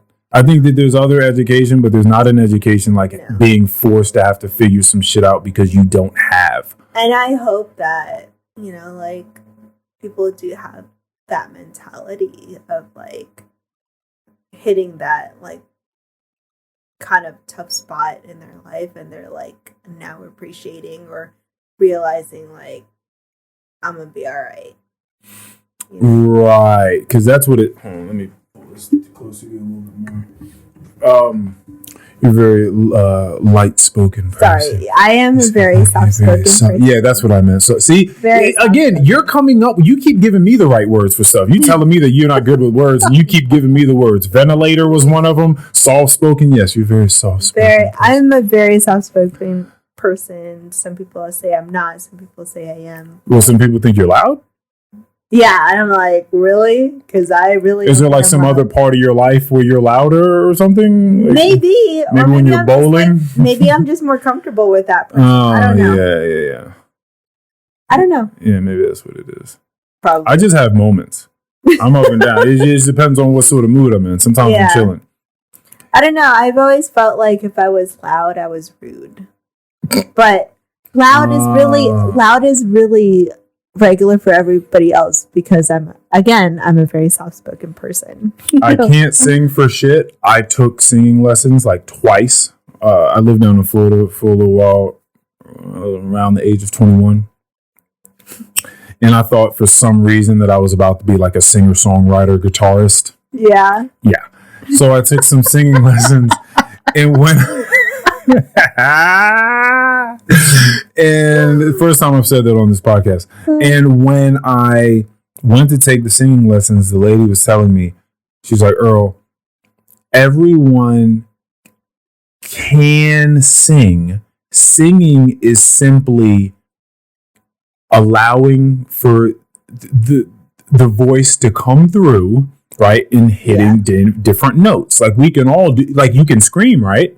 Okay, then you can sing.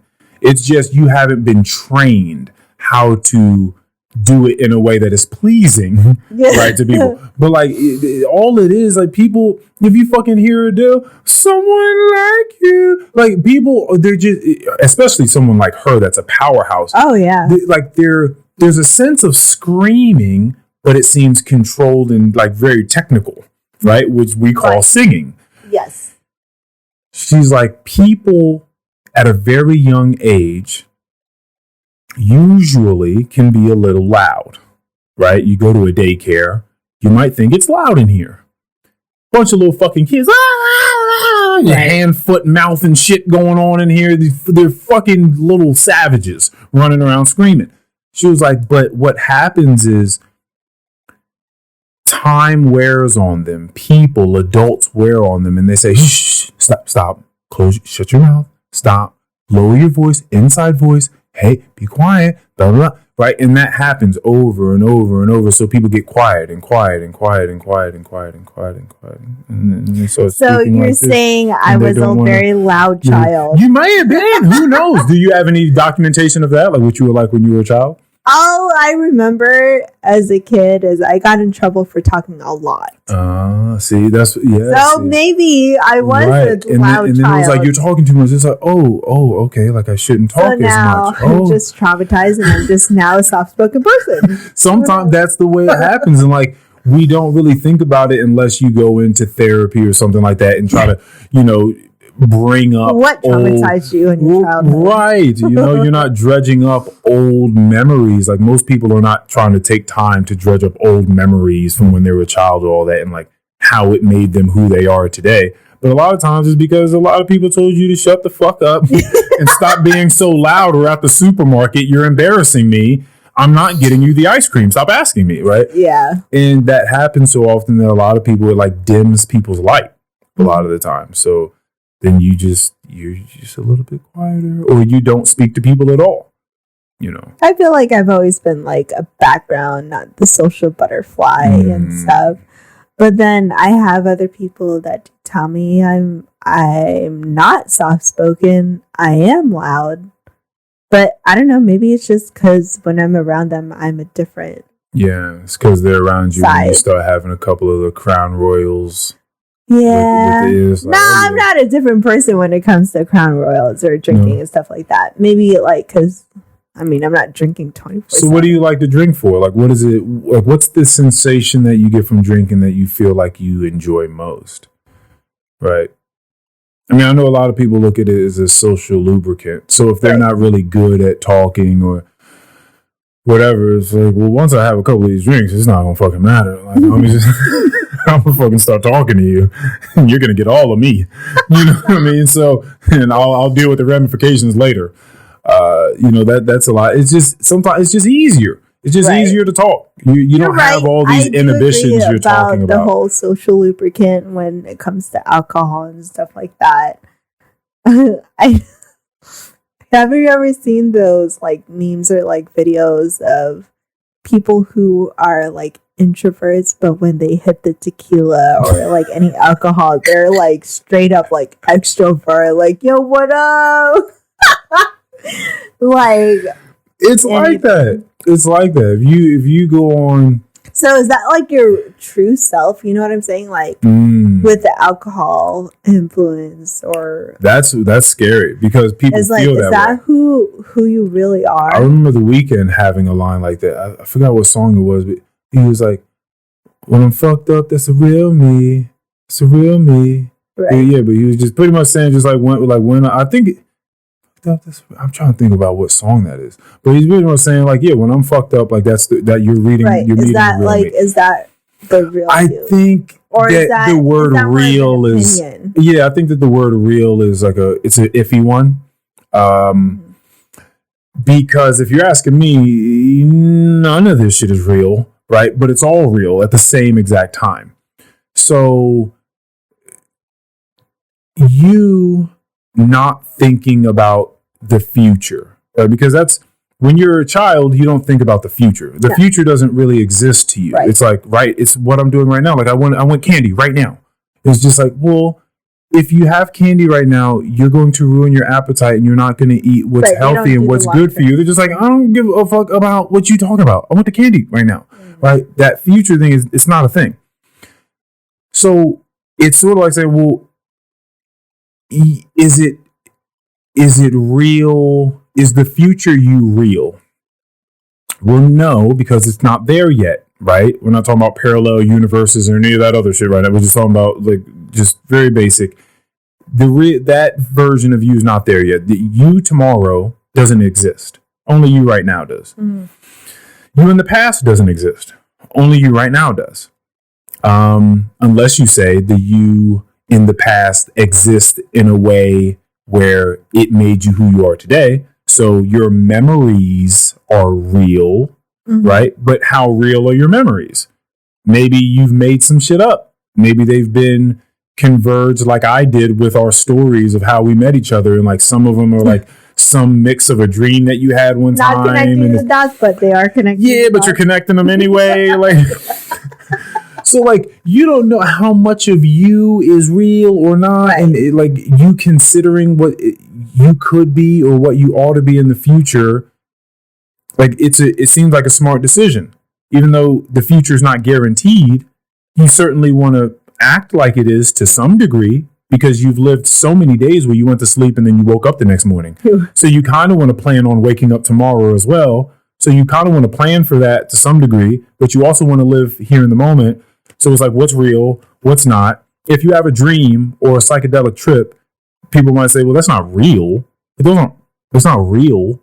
Right. But if you have a fantastic idea that comes to you in a dream, or a revelation or an epiphany that hits you because you have a psychedelic trip, because you just took some fucking acid or some shrooms or some shit like that, or ayahuasca out in Mexico, and like you came to yourself in a new way. Mm-hmm. Is that real? Well, does it matter?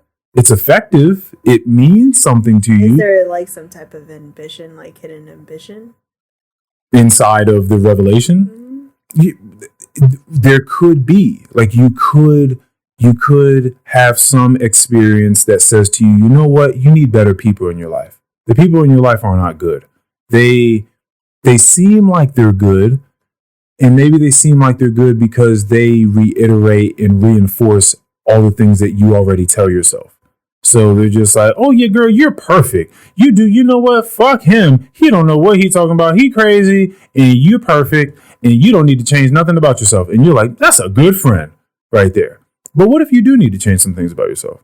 Is that friend really that great anymore? They're just sugarcoating it. They're just sugarcoating, or they're not even sugarcoating. They're not saying they're not even telling you, because sugarcoating it would say, well, there's some things that we could work on. Like they're trying to appease you whilst also telling you that there's something wrong. Or they could completely neglect that there's some part of you that has been holding you back at that moment. Yeah, they could just. So are they really being a friend?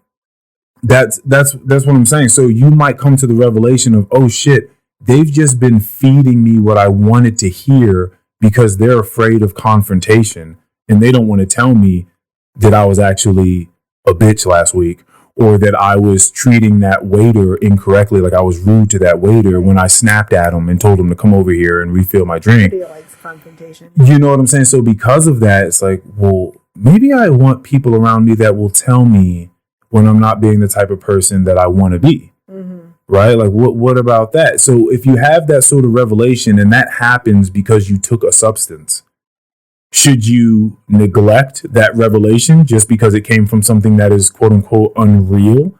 This stuff is just like weird to me. I just think that wherever the inspiration comes from, whatever it is, you just take from it. If you feel like it's right, it's appropriate, then just take from it. The real and not real thing to me, it's an uninteresting question. I would guess like it just kind of depends on the moment.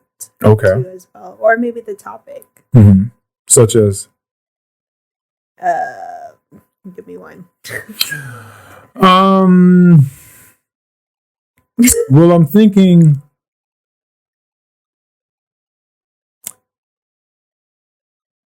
A long time ago, mm-hmm. I got put onto I think I just found this person on my own. There's a neuroscientist named Sam Harris that has very interesting views on things. He's a huge proponent of meditation and also the self being an illusion. And that's a very, very deep topic.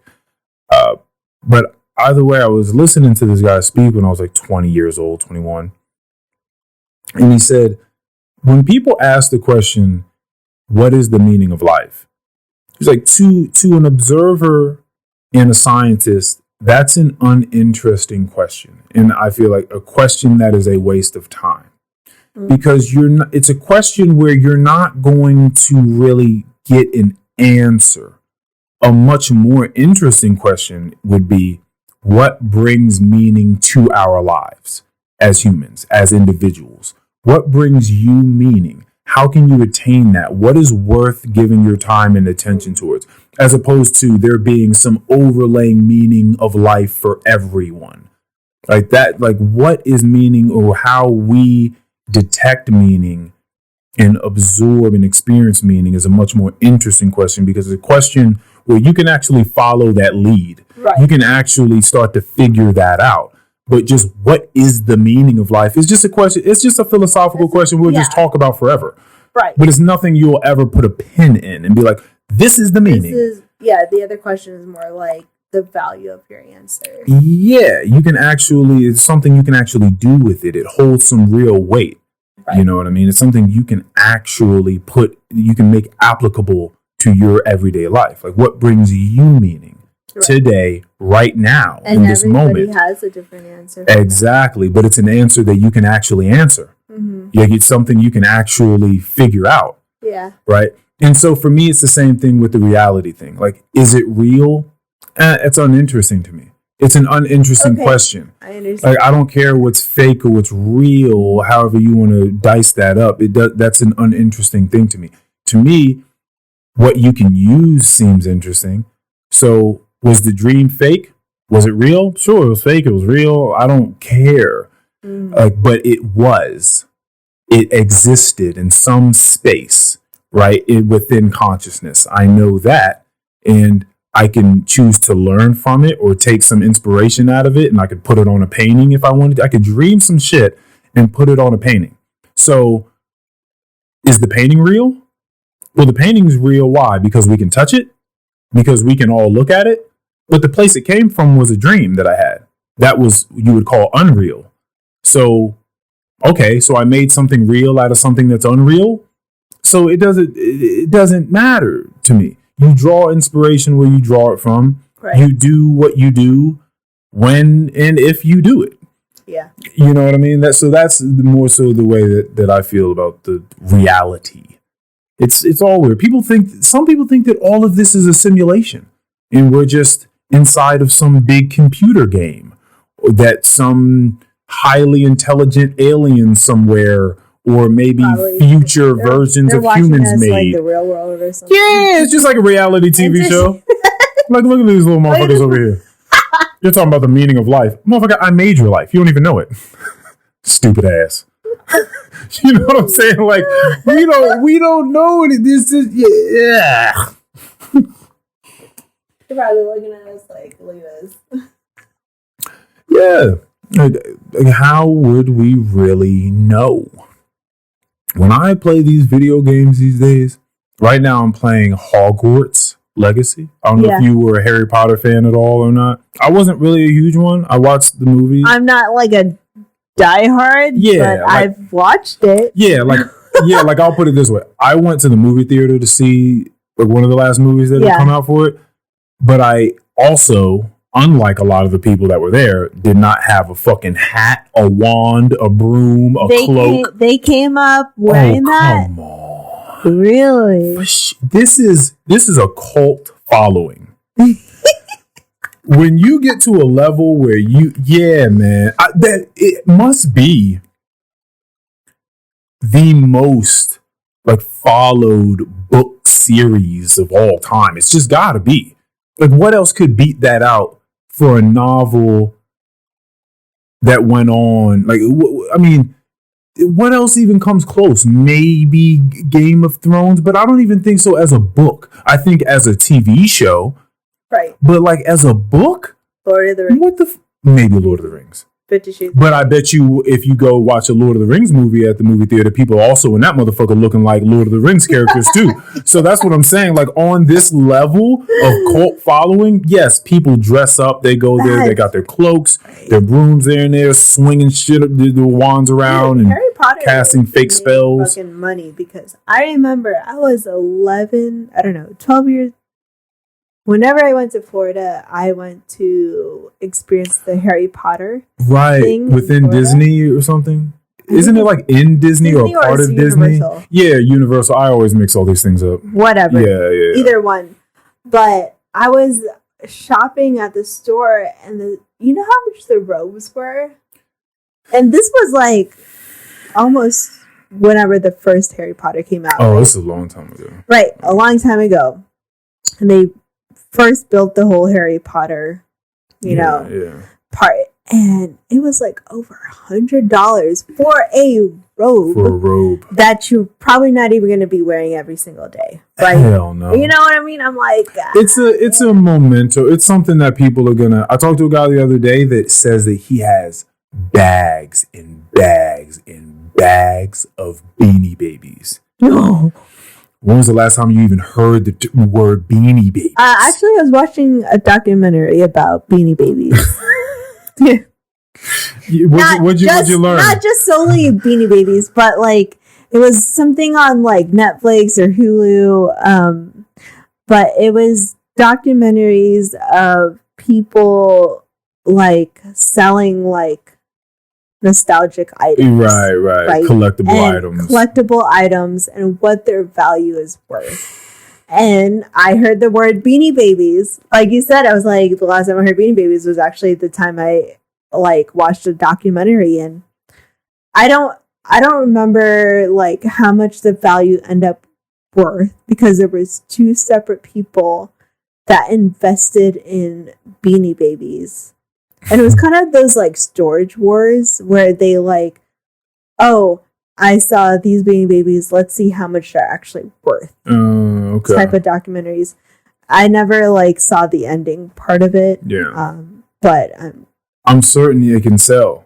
Yeah. I'm certain those Beanie Babies are going to sell whenever he decides to sell them fucking Beanie Babies, because I'm pretty certain his wife is like, hey, you need to get these We were what? How old? Like 10 years old when Beanie Babies come out? Probably, yeah. That's what, 20 years ago?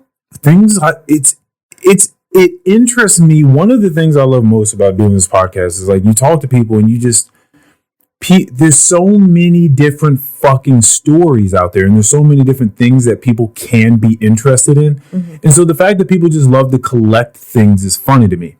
I did this personality test a long time ago, and it told me that I was a collector of ideas, right? So I often speak to people and read things and observe things, and I collect ideas, and I build upon those ideas in my mind, and they help me conceptualize things differently and talk about things differently and draw parallels between seemingly different or unevolved or uninvolved things, and I bring them together. And so I'm not a very materialistic person. Like most of the things that matter to me are intangible items for the most part. So the fact that people love collecting items is very interesting to me. The fact that people just love to like touch things, and it's like, oh, I collected this baseball card back in 1979, and it was after the World Series, and this person did this, and then they had a drug problem, and so there's this whole story behind the card. There's a story behind the Beanie Babies. There's a story behind that goddamn cloak that person bought from fucking Hogwarts, and they're gonna tell this story and be like, this cloak was the cloak that he wore in the movie at this point in time, and they sold out of these and they never remade them ever again. 5K. Yeah, people resell like Jordans. People like, I got sneakerhead friends. Mm-hmm. It's crazy. Oh, I can't even imagine the world of sneaker world. Like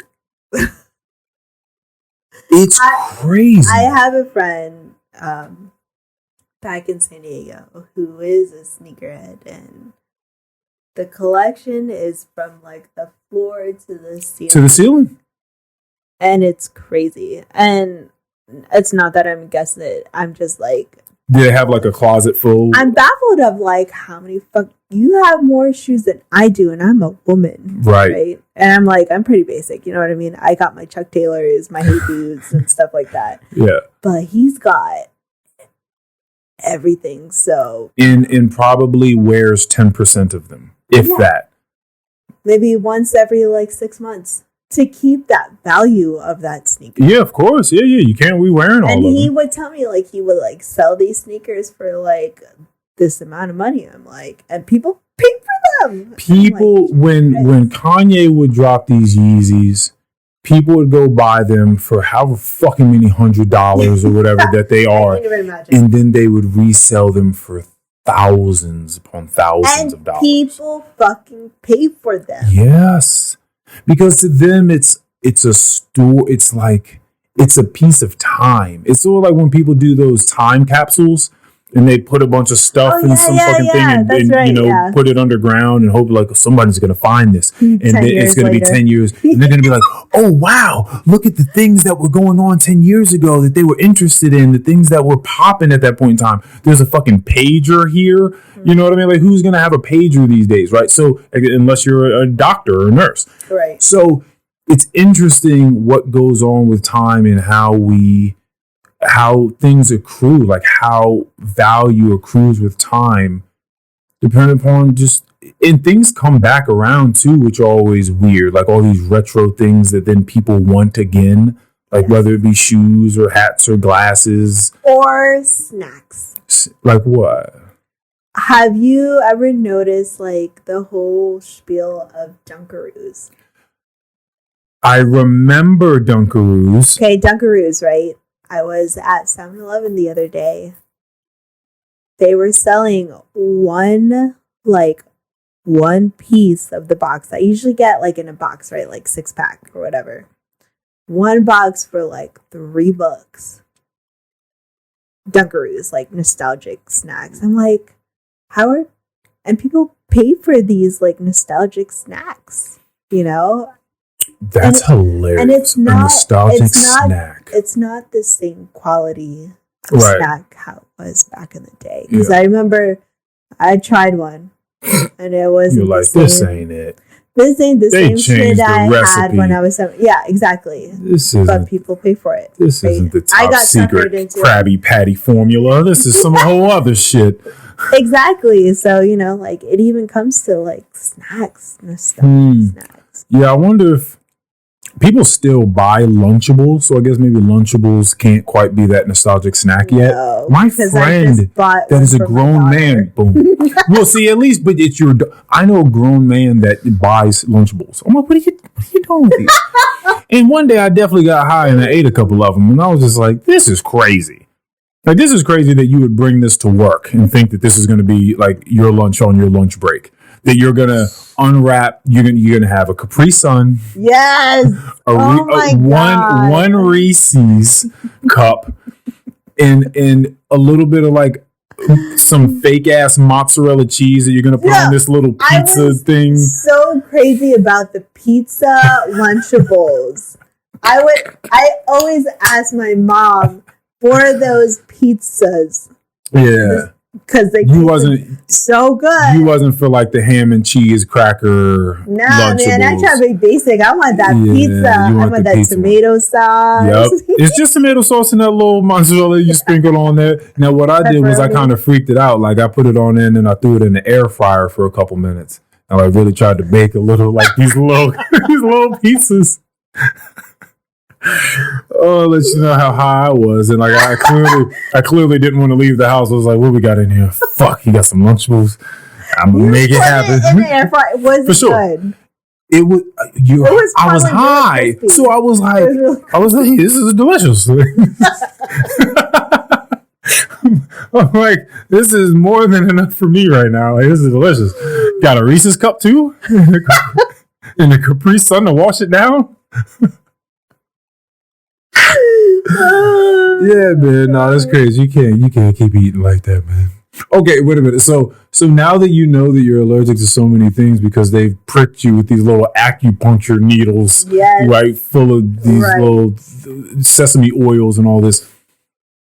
Like, what are you eating these days? Like, what's your water? Regular, just water, a ton of water.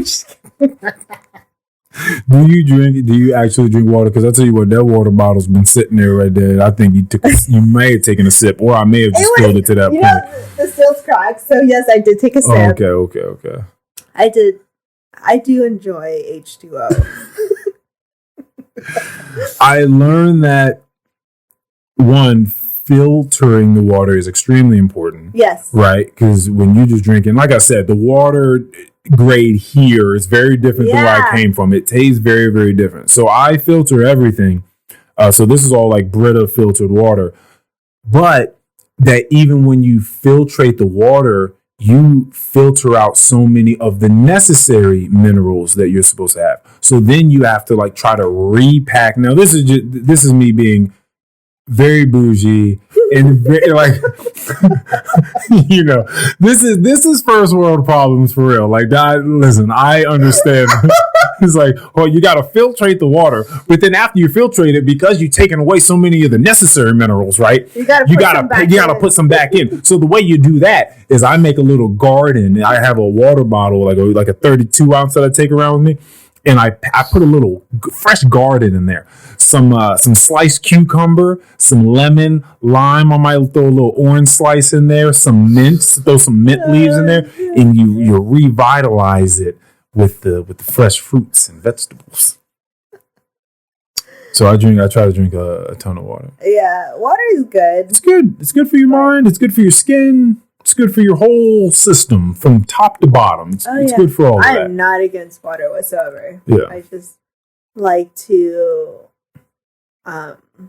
taste the quality of the whiskey. Oh, yes. Yeah. This whole Crown Royal apple thing you got going on here. Did you taste it? I didn't taste it. I'll tell you what. Okay, hold on. Here. Yeah, okay. that's the thing is that you actually don't taste the alcohol. What are you talking about? Is that what it? Oh, that's why you like it, because it's like a little fruity. Because it's not like apple's such a weird thing. I don't like fruity. I don't like fruity drinks whatsoever because it gives me heartburn. I don't know if it's my old age or whatever, but I don't like anything sugary. Crown Apple Ginger Ale has probably been my go-to for like the longest time. All right, here we go. Here, pass me that cup that is now turned from ice to just water. Mm-hmm. Oh, there's still ice in there. Oh, that's actually perfect. Yeah. Do you need any more of this ice? No. Okay, because what I'm gonna do, this will be perfect for me. I'm gonna pour this water in here. I'm gonna keep this ice, and I'm gonna take a little bit of this and see because when I think of it, I'm like, you gotta be fucking kidding me. There's no way that this tastes good. Crown Royal with apple. When people start throwing... Someone told me Crown Apple and apple juice. Jesus. When you start putting a bunch of like fruity things with liquor, I'm like, what's going on? For me, it's Crown Apple and ginger ale. All right, so I'll do like a 1 ounce pour depends, or so. Yeah, it depends on like how much you pour. It's probably about a 1 ounce pour right there. But for me, I'm a whiskey person, right? I like 99% alcohol and then a splash. Okay, so I'll take a sip of this first and then I'll do it with the ginger ale. You taste the sweetness of the whiskey. That's so crazy. That's right? Not a bad drink. Hold on a second. Hold on a second here.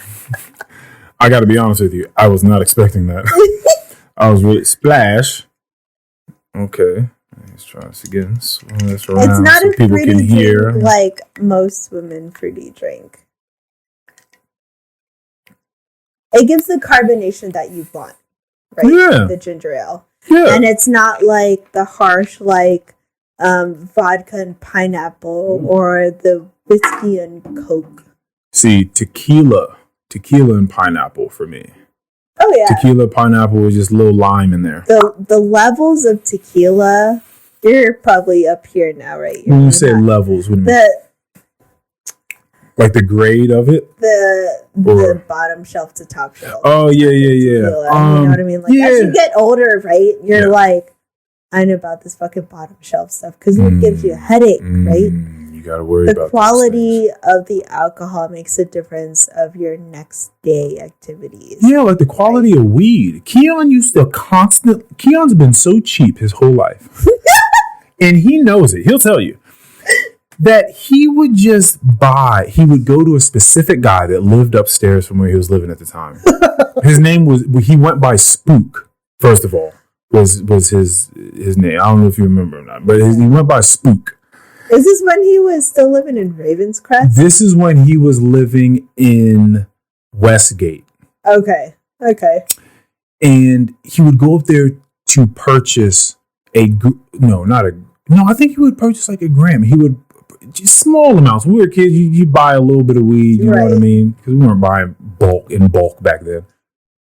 And he would buy it because that guy had mid-grade weed, like bad weed, right? Tons of stems, tons of seeds, just like barely any weed there. Some of the weed looks like it's burnt, and it's weird stuff. But he would buy it because it was half off. Like everyone else was buying a gram of weed for $20 off the streets at that time. He was buying a gram of weed for $10. He was like, I'm going to buy this every time. I don't give a shit. But every time we would smoke with him, we would get an alarming headache. Like, why do you smoke this? This is terrible. Why don't you smoke something? This ain't worth it, bro. I can't smoke this with you no more, man. And he'd be like, fuck it, fine for me. And he was totally fine with it. But yes, at a point in time when you have resources, money, a car that can take you places, right? You can venture out and have more opportunity. You don't have to buy that anymore. No. Right? That shit was over for me early on in life. It's all about quality now. Quality is necessary is what you're talking about. As you get older, it's not just because you come into yourself and you know what you like. It's a lot of that, but a lot of what you like is what is good for you, like what is necessary for you to be able to continue to function as a responsible adult. Right. I remember back in the college days. Where did you go? So I did private. I did like a technical school. Okay. But I remember visiting Brittany at ODU. All right. I've been down to ODU. My brother went down there. First time I went to ODU, and I finally visited Brittany after her last semester at ODU, and her girls were drinking vodka and either cranberry or orange juice or whatever. Yeah. And I remember this big jug of fucking Burnett's. Right. Yep. Okay. Yep. And like a big handle of it, and I remember waking up the next day fucked up, like hung over. And then as you get older, you get better quality of vodka. Well, I don't do vodka anymore. I moved over to whiskey. I left the vodka tequila behind too. Right. So Ciroc isn't bad. Ciroc was not bad. Ciroc's not bad. I did my phase of vodka, then I turned to whiskey. Whiskey's my go-to. And tequila, actually. Okay. Tequila is like, Casamigos kind of stuff. Okay, Casamigos is good, yeah. It's pretty good. My go-to whiskey is Jameson and Proper 12. There's probably other whiskeys I can't really think of off the top of my head, but I know that bottom shelf anything gives me a damn fucking headache the next day. So, when you get older and you actually working for, a good company with making good money, you can get better quality alcohol. Yeah. And it's so smooth. You're not like gagging like it's damn NyQuil cherry flavor shit. Again, when you're young, you're looking for the effect. Yes. You're not looking to enjoy it, and then the effect is a plus on top of it. You're like, how can I get obliterated? Like, how can I get as fucked up as possible, as quickly as possible? Like you said, your coworker that was 21 is like, I'm gonna get blacked out. Let's go. Out. What scared me the most about that was I was like, I've drinking a lot of alcohol before. Like, I've had nights with my friends when I was younger where I drank a lot of alcohol, and I didn't black out. Right, like that. It must take an immense amount of alcohol for me to black out, not be conscious of what is going on, who I'm around, and not remember anything like the morning next. Right. Like that didn't happen to me. So I was looking at her in that moment thinking, how much would I have to drink in order to actually black out? And then I was scared because I was like, oh, no. Have you ever blacked out? No, I've never blacked out. That must be terrifying. Especially more so from like a female aspect in the world. It is. Yeah. I've done it one time. I blacked out one time, and I woke up and I didn't know where I was. Oh, you said you woke up in the middle of the night? No, I woke up like the next morning. The next morning, you had no idea. I woke up, I wasn't wearing the same clothes I was wearing. Like, I didn't know where I was. Now, this is a very important question. When you say you didn't know where you were, does it mean like it took you some time to assess and then you're like, oh, okay, I know where I am. Yeah. Okay. Not like completely. Like you're just like, I don't know what city I'm in. Like, yeah, no. Okay. No, but it definitely took me a while to realize that. And all I remember is having flashbacks of throwing up all night, right? Wow. And I was so embarrassed when I woke up. And ever since that incident, I've never drank enough to where I blacked out that much. Because I remember how much I drank that night. Mm-hmm. Ciroc bottle. The smallest bottle, right? But to myself. Yeah. And then I had a shot of tequila and I was gone. Yeah. And I felt so embarrassed because I was actually a guest to someone's beach house. So I was that person, that stranger. Oh, you were that person. I was that person that was a stranger and just throwing up everywhere. And I was given clothes, so somebody else gave me their clothes and they were helping me take a shower and stuff like that. And ever since that incident, that was kind of like a life lesson for me. Is kind of like, I can't do that. Like, this can never happen again. So I've always been self-cautious of how much I do drink.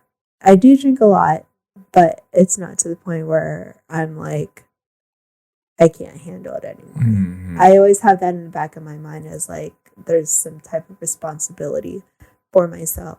Because I don't want to be that person in that like party of like, oh, this bitch can't handle her drink. She's not fun to be around with.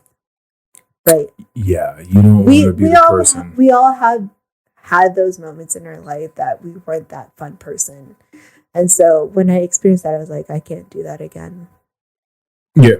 I don't want people to have to be like, oh, we're going out tonight. Like, who's ready to babysit tonight? Right. I don't want to be that person to get babysat. And I've babysat someone before. Right. And it's not fun. It's not fun. Not when the purpose is like you came out to have a good time. Right. But now you can't. So you're sober because you're taking care of somebody else. Yeah, no, that's not fun. That's not fun at all. Have you tried psychedelics at all? Have you tried like anything that's like sort of in that realm? No, Never tried it. I'm always open-minded. Mm-hmm. Okay. Now, you know what I mean? Like, even though I'm like so and so an age, I'm always curious. Mm-hmm. Right? Not like I have to do this. Right. But it's not on the bucket list. It's not on the bucket list. However, I am open-minded. But, the most I've gotten was like marijuana. Yeah. I don't know. Maybe I was just a goody two-shoes and didn't want to experience the whole kind of like different drugs kind of stuff. Like, I grew up and my friends were into like, ecstasy and all the other drugs. Oh yeah, they were trying to party. Oh yeah. Yeah. They were trying to party, but different strokes for different folks. Like these. Yeah, exactly. If you're into the Molly, the ecstasy, like all that sort of stuff, like you're trying to the coke. Yeah, usually you're trying to party. No one's ever offered me that either, or like consistent to offering it to me. Oh yeah, you've been in some nice circles. Yeah. No one's has offered you that. Yeah. Right. And so I just never had that experience. However, nowadays, now that I'm a little bit wiser, maybe I can like microdose, Take it in a mindful, adult-like way. Yeah, I think that's probably good. Probably different. Yeah. I had a friend that lost his virginity long after the rest of us. And, when you're a young boy, a lot of times people make fun of other boys for like, oh, like you haven't had sex yet? Like, they shame you. You're such a bitch. Yeah, exactly. Yeah, you know what I mean? Like they do that thing. It's stupid, but we do it when we're young. But I was always sort of looking at my friend like, I feel like he's kind of doing it the right way. Like, something tells me, because like the rest of us are like mad thirsty. Again, I'm taking shirtless pictures. He's not doing that. Like we're all doing anything for vagina. Like we're all ready to give it all up. We're ready to do a lot of things to chase women. And that's not him. And now he was much shyer than the rest of us in that regard. But I knew that when he started dating women, he was an adult at that point in time. So he went into it with a completely different mindset than we were when we were fucking teenagers doing it. Definitely. So he went into it like respecting them and, talking to them and listening to them. And while we're 15, 16 years old, just being little fuckboys running around, that's my experience growing up as a fuckboy. That was my life. Right. Not treating people well, being out for personal gain always, lying, cheating, like that was my life. And I knew even then, like I didn't feel good about it. Like even when I was doing it, I didn't feel like, I'm gonna do. Like I was like, I don't feel good about doing these things. Mm-hmm. But you get cheered on by so many other people that you're like, well, I guess I'm on the. You're a kid, you don't fucking know shit, so you're like, well, I guess I'm doing the right thing. Like other guys think that what I'm doing is cool. I don't feel good about it inside. Yeah, exactly. But so I guess this is what I'm doing. But I would always look at him and be like, man. It's like an older guy just starting to become intimate with women. Like you're going into it responsibly and like mindfully and with consideration. And it was just a completely different way of doing it. I also feel the same way about traveling. When you're older, you have much more. I shouldn't say that. For a lot of people, maybe when you get older, you start paying a bit more attention. You're not moving as fast as when you're young. You take a second to sit back and look at things differently. When we get older. You just slow the fuck down. You appreciate life a lot more.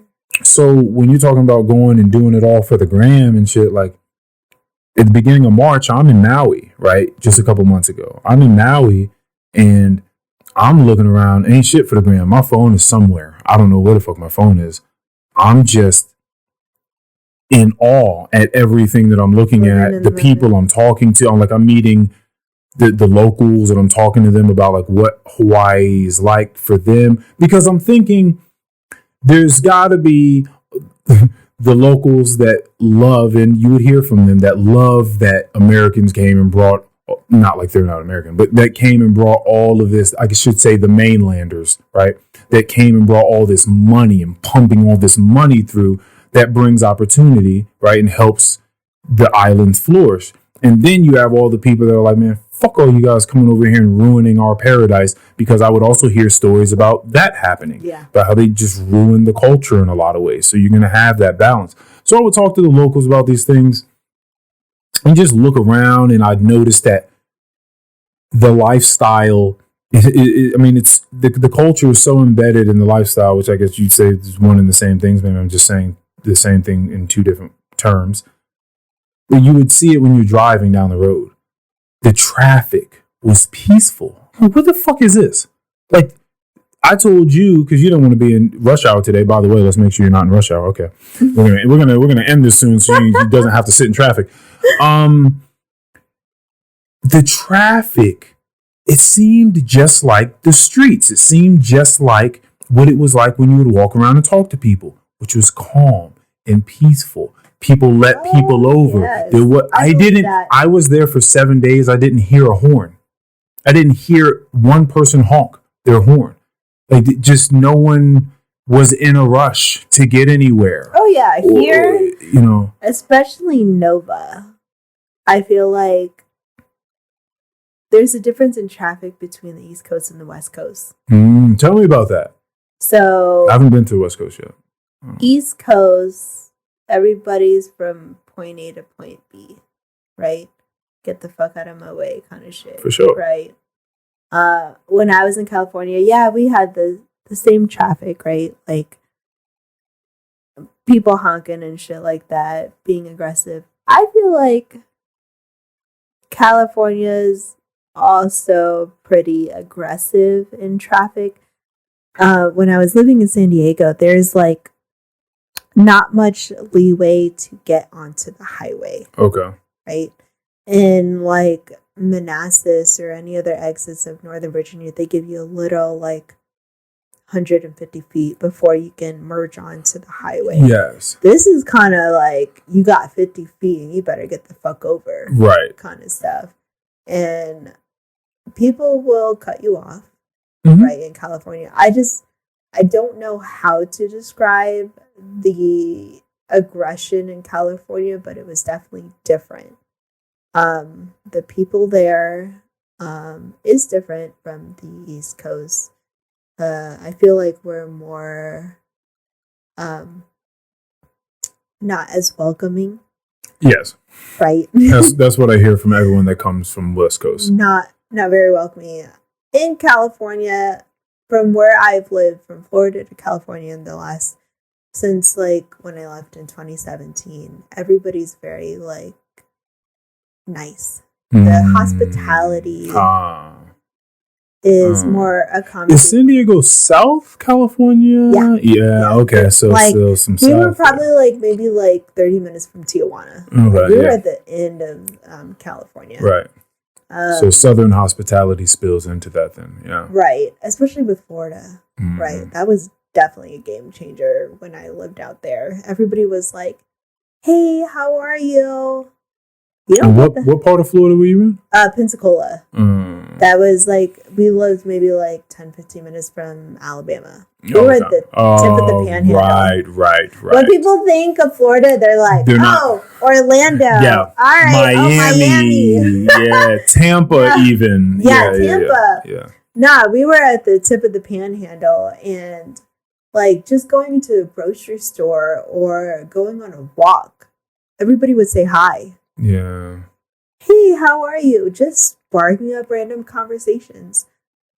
Here in Northern Virginia, everybody got this damn resting bitch face. Like they're not very approachable. So interesting how different regions can bring that out of you. It's so interesting. West Coast is very chill. Like everybody there is like pretty chill, but also San Diego is like everybody travels to San Diego, so you don't have the local San Diegans, or maybe I haven't really met much. The people I did meet is usually at the place I work at. Right. What I found interesting when I took a trip out to Bowling Green, Kentucky a couple years ago to go to Mammoth Cave, which is like the largest cavern system in the world. It's like a beautiful place. Cool. What I realized there was that I did not see one political sign anywhere. Like there was no Trump for president or Biden for president. Like there was no affiliation. You couldn't. I mean, clearly people had them in their minds and in their hearts. Like they're voting, but you didn't see it on their lawns or posted on the side of a store or anything. Like you didn't see it. And I thought it was so interesting that in some places that's all the talk. Like we're going to let you know it's in my front yard. I'm letting you know who I'm voting for. I hope that you're voting for him too. You know what I mean? But like when I went over there, people had that Southern hospitality. Everyone was so nice, so welcoming, waving from across the street, all that sort of shit. And there was just no one was bringing up anything political whatsoever. It just wasn't at the forefront of their minds as much as it is being right next to the nation's capital. Right. So it's so interesting how different regions, it is. It makes you have like a fresher breath there. Like, yes. Like, not everywhere is like this. Yes. Yeah. Yeah, it does. I mean, that's what they say about traveling, right? That's been something that Keon has, again, talked to me about so often. It's just, Earl, you got to get out. You got to go travel. You got to go see some other places. And a lot of it is like, I've told him, yeah, sure. Like, listen, I'm not against traveling because I haven't done a ton of traveling in my life. I'm like, I'm not against it. It's just that I feel like a lot of the times the reasons that people go traveling or like sometimes are the wrong reasons. Like they're trying to run away from something. They're not happy at home. They're like, oh God, I can't fucking wait till this vacation. I can't wait till the vacation. And then they get on the vacation and they're like, man, fuck, like only 6 days until we go home. Like they're constantly in the future thinking about like the next thing, or they're sitting up there with their butt cheeks out at 5:30 in the morning on the beach taking photos, and they're not really enjoying the sunrise, right? So a lot of those intentions just get muddled and they get muddied and weird. And I'm like, if I go, it'll be for the right reasons, and I'll be there and I'll be experiencing and learning, and my consciousness, I'm certain, will be expanded. I'm certain that my perspective will be expanded, just experiencing other people doing other things and realizing, even though I already know, Other people just do different things, and you don't have to go to a different country. Sometimes just one state to the left, they're doing things completely different. They're feeling different. They're having different conversations. They're looking at each other. There are not as many phones. It's weird. You went on vacation? No, that was in March to Maui. In March. Okay. Yeah, that was Maui. It was an impromptu trip, real fast, that happened. And you actually enjoyed talking to the locals. You know what's really weird is I remember growing up as a kid and my parents always talking to every fucking adult anywhere we go, right? I'm like, that was my dad. Stop talking. Yeah. Like, I'm here forever. I'm like, when are we gonna go like putt and shit?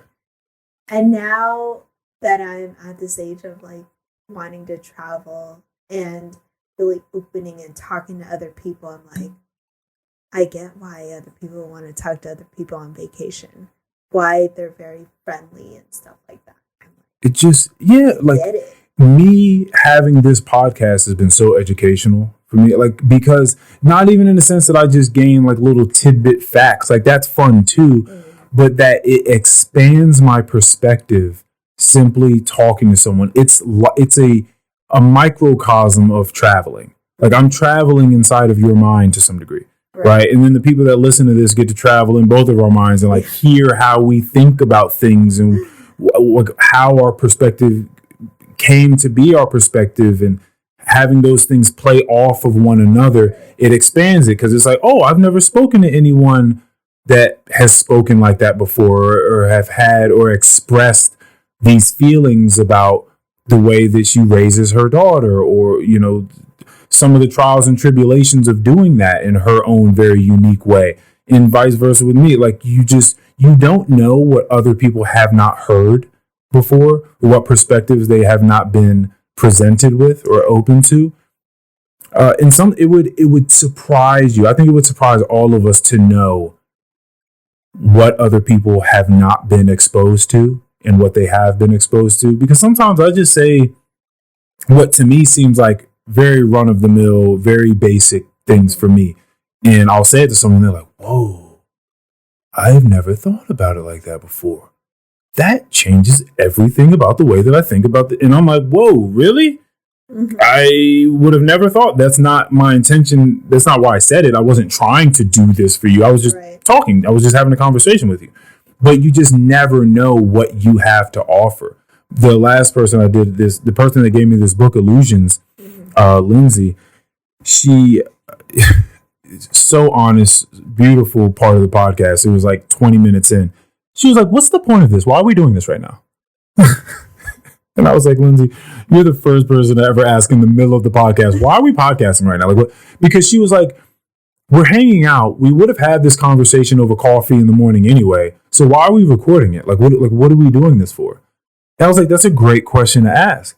It's like, I think it's one of those questions where you don't quite know the answer until you know the answer. Like sometimes answers will be presented to you and you'll be like, oh, well, that's a good reason as to why I should keep doing this. I didn't think about that before, but she was like, I feel like I don't have anything to tell the world. Like, I don't have anything to tell anyone. I don't have any wisdom to impart. Like, I don't. I'm like, what you have to give is you. You're the only you that has ever existed in this whole world, ever. Since human beings were alive, you were the first you to ever be here with your own very unique perspective, and you will never exist again. We'll never meet you ever again. Right? I'm meeting the one and only May. Right. And I'll never get this perspective ever again from any other human being, ever, because they're not you. So that's exclusivity right there. Right. Like I'm speaking to the one and only. Mm-hmm. That's huge, but people don't see it that way. And that's happening right now is the first time in human history that this has happened. Right. That Earl, Lonnie Hooks, this person, this soul, this spirit, this being, this whatever, is speaking to this other person in these set of circumstances. This is the only time that this has happened. Yeah. Ever. That's something to cherish. I could agree with her. It's just kind of like I said, like for me, I was like, what am I supposed to talk with this podcast? Like, I've never done this before. I'm always open-minded to trying something new.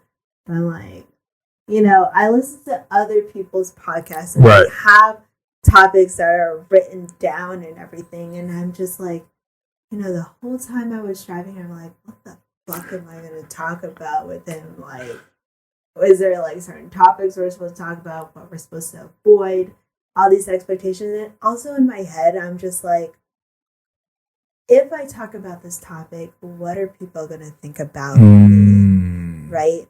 But at the same time, like, I'm just like, I don't give a fuck about your opinion. Like, this is my view, and I don't expect you to agree with me in any of what I just said in this podcast. I think I had, like, in the back of my mind the whole time, just like, what are people going to think of me during this whole entire podcast, right? I always had this, like, negative thing, but, like, also moving forward, I'm like, why do I care? Why do I care about people's opinion about what I'm presenting of my perspective, my opinion? Everybody's got entitled to their own opinion and stuff. So I was just like, you know what, I'm just chill. Yeah, it's I'm getting overworked and overthinking situations. But, you know, that's humanity. Yeah. That's a lot of what's going on all the time. And there have been most of the people that have come on say the exact same thing. They're just like, what do I have to say? What am I supposed to say? What matters? What's important? What's funny? Like, is this even like, is this worth listening to? Like, what are we doing here? What are we doing here? I'm like, listen, we're chatting. We're having a conversation. It will amaze you. I bet you, you know, 20 years ago, 25 years ago, if you told someone that reality television would just be the thing, they're just watching people walk around and live their life. They're like, you could make a show like Keeping Up with the Kardashians and that'd be one of the biggest shows, just watching someone live their life. And it is, right? We have some insatiable thirst to know what's going on with other people and know that we're not alone in our thinking, right? And so there are going to be so many things that you've said today that are going to really touch and resonate with certain people. And they're like, oh, okay, cool. So when I talk about like just being super fucking tired with my child, like, okay, I don't have to feel bad about that. Like, I'm not the only one. Like, okay, all right. Like, I'm not the only one. Or you know what? Like, fuck, my son has been sick. Like, okay, like I'm listening to her and the way that she dealt with it and all that. Like, she got through it and she still questions what she's doing, but she knows that she's doing it every single day. Like, okay, that gives me a little bit of strength to continue on with what I'm doing. It gives them kind of comfort. Like, yeah, with the podcast that I've listened to, it's like everything. I'm like, oh, I'm not the only person experiencing this. I'm not alone. You know? And I think ultimately for people, whether you're just listening to a podcast or you got your butt cheeks out on Instagram, you're just looking for connection. Right. And I think everybody wants to feel like, you know, they're not alone out here because as populated as this fucking rock, this spinning rock is that we all inhabit, it's so eerily lonely for so many people. And so I think everyone's not going to be having a 3-hour long conversation with a stranger or, you know, a new friend or an old friend or whatever the case is. So they listen to us do it. Right. And that does it for them. This has been episode 169. Thank you very much for being here. You're awesome. I appreciate you. This has been awesome. We love you, Keon. Peace.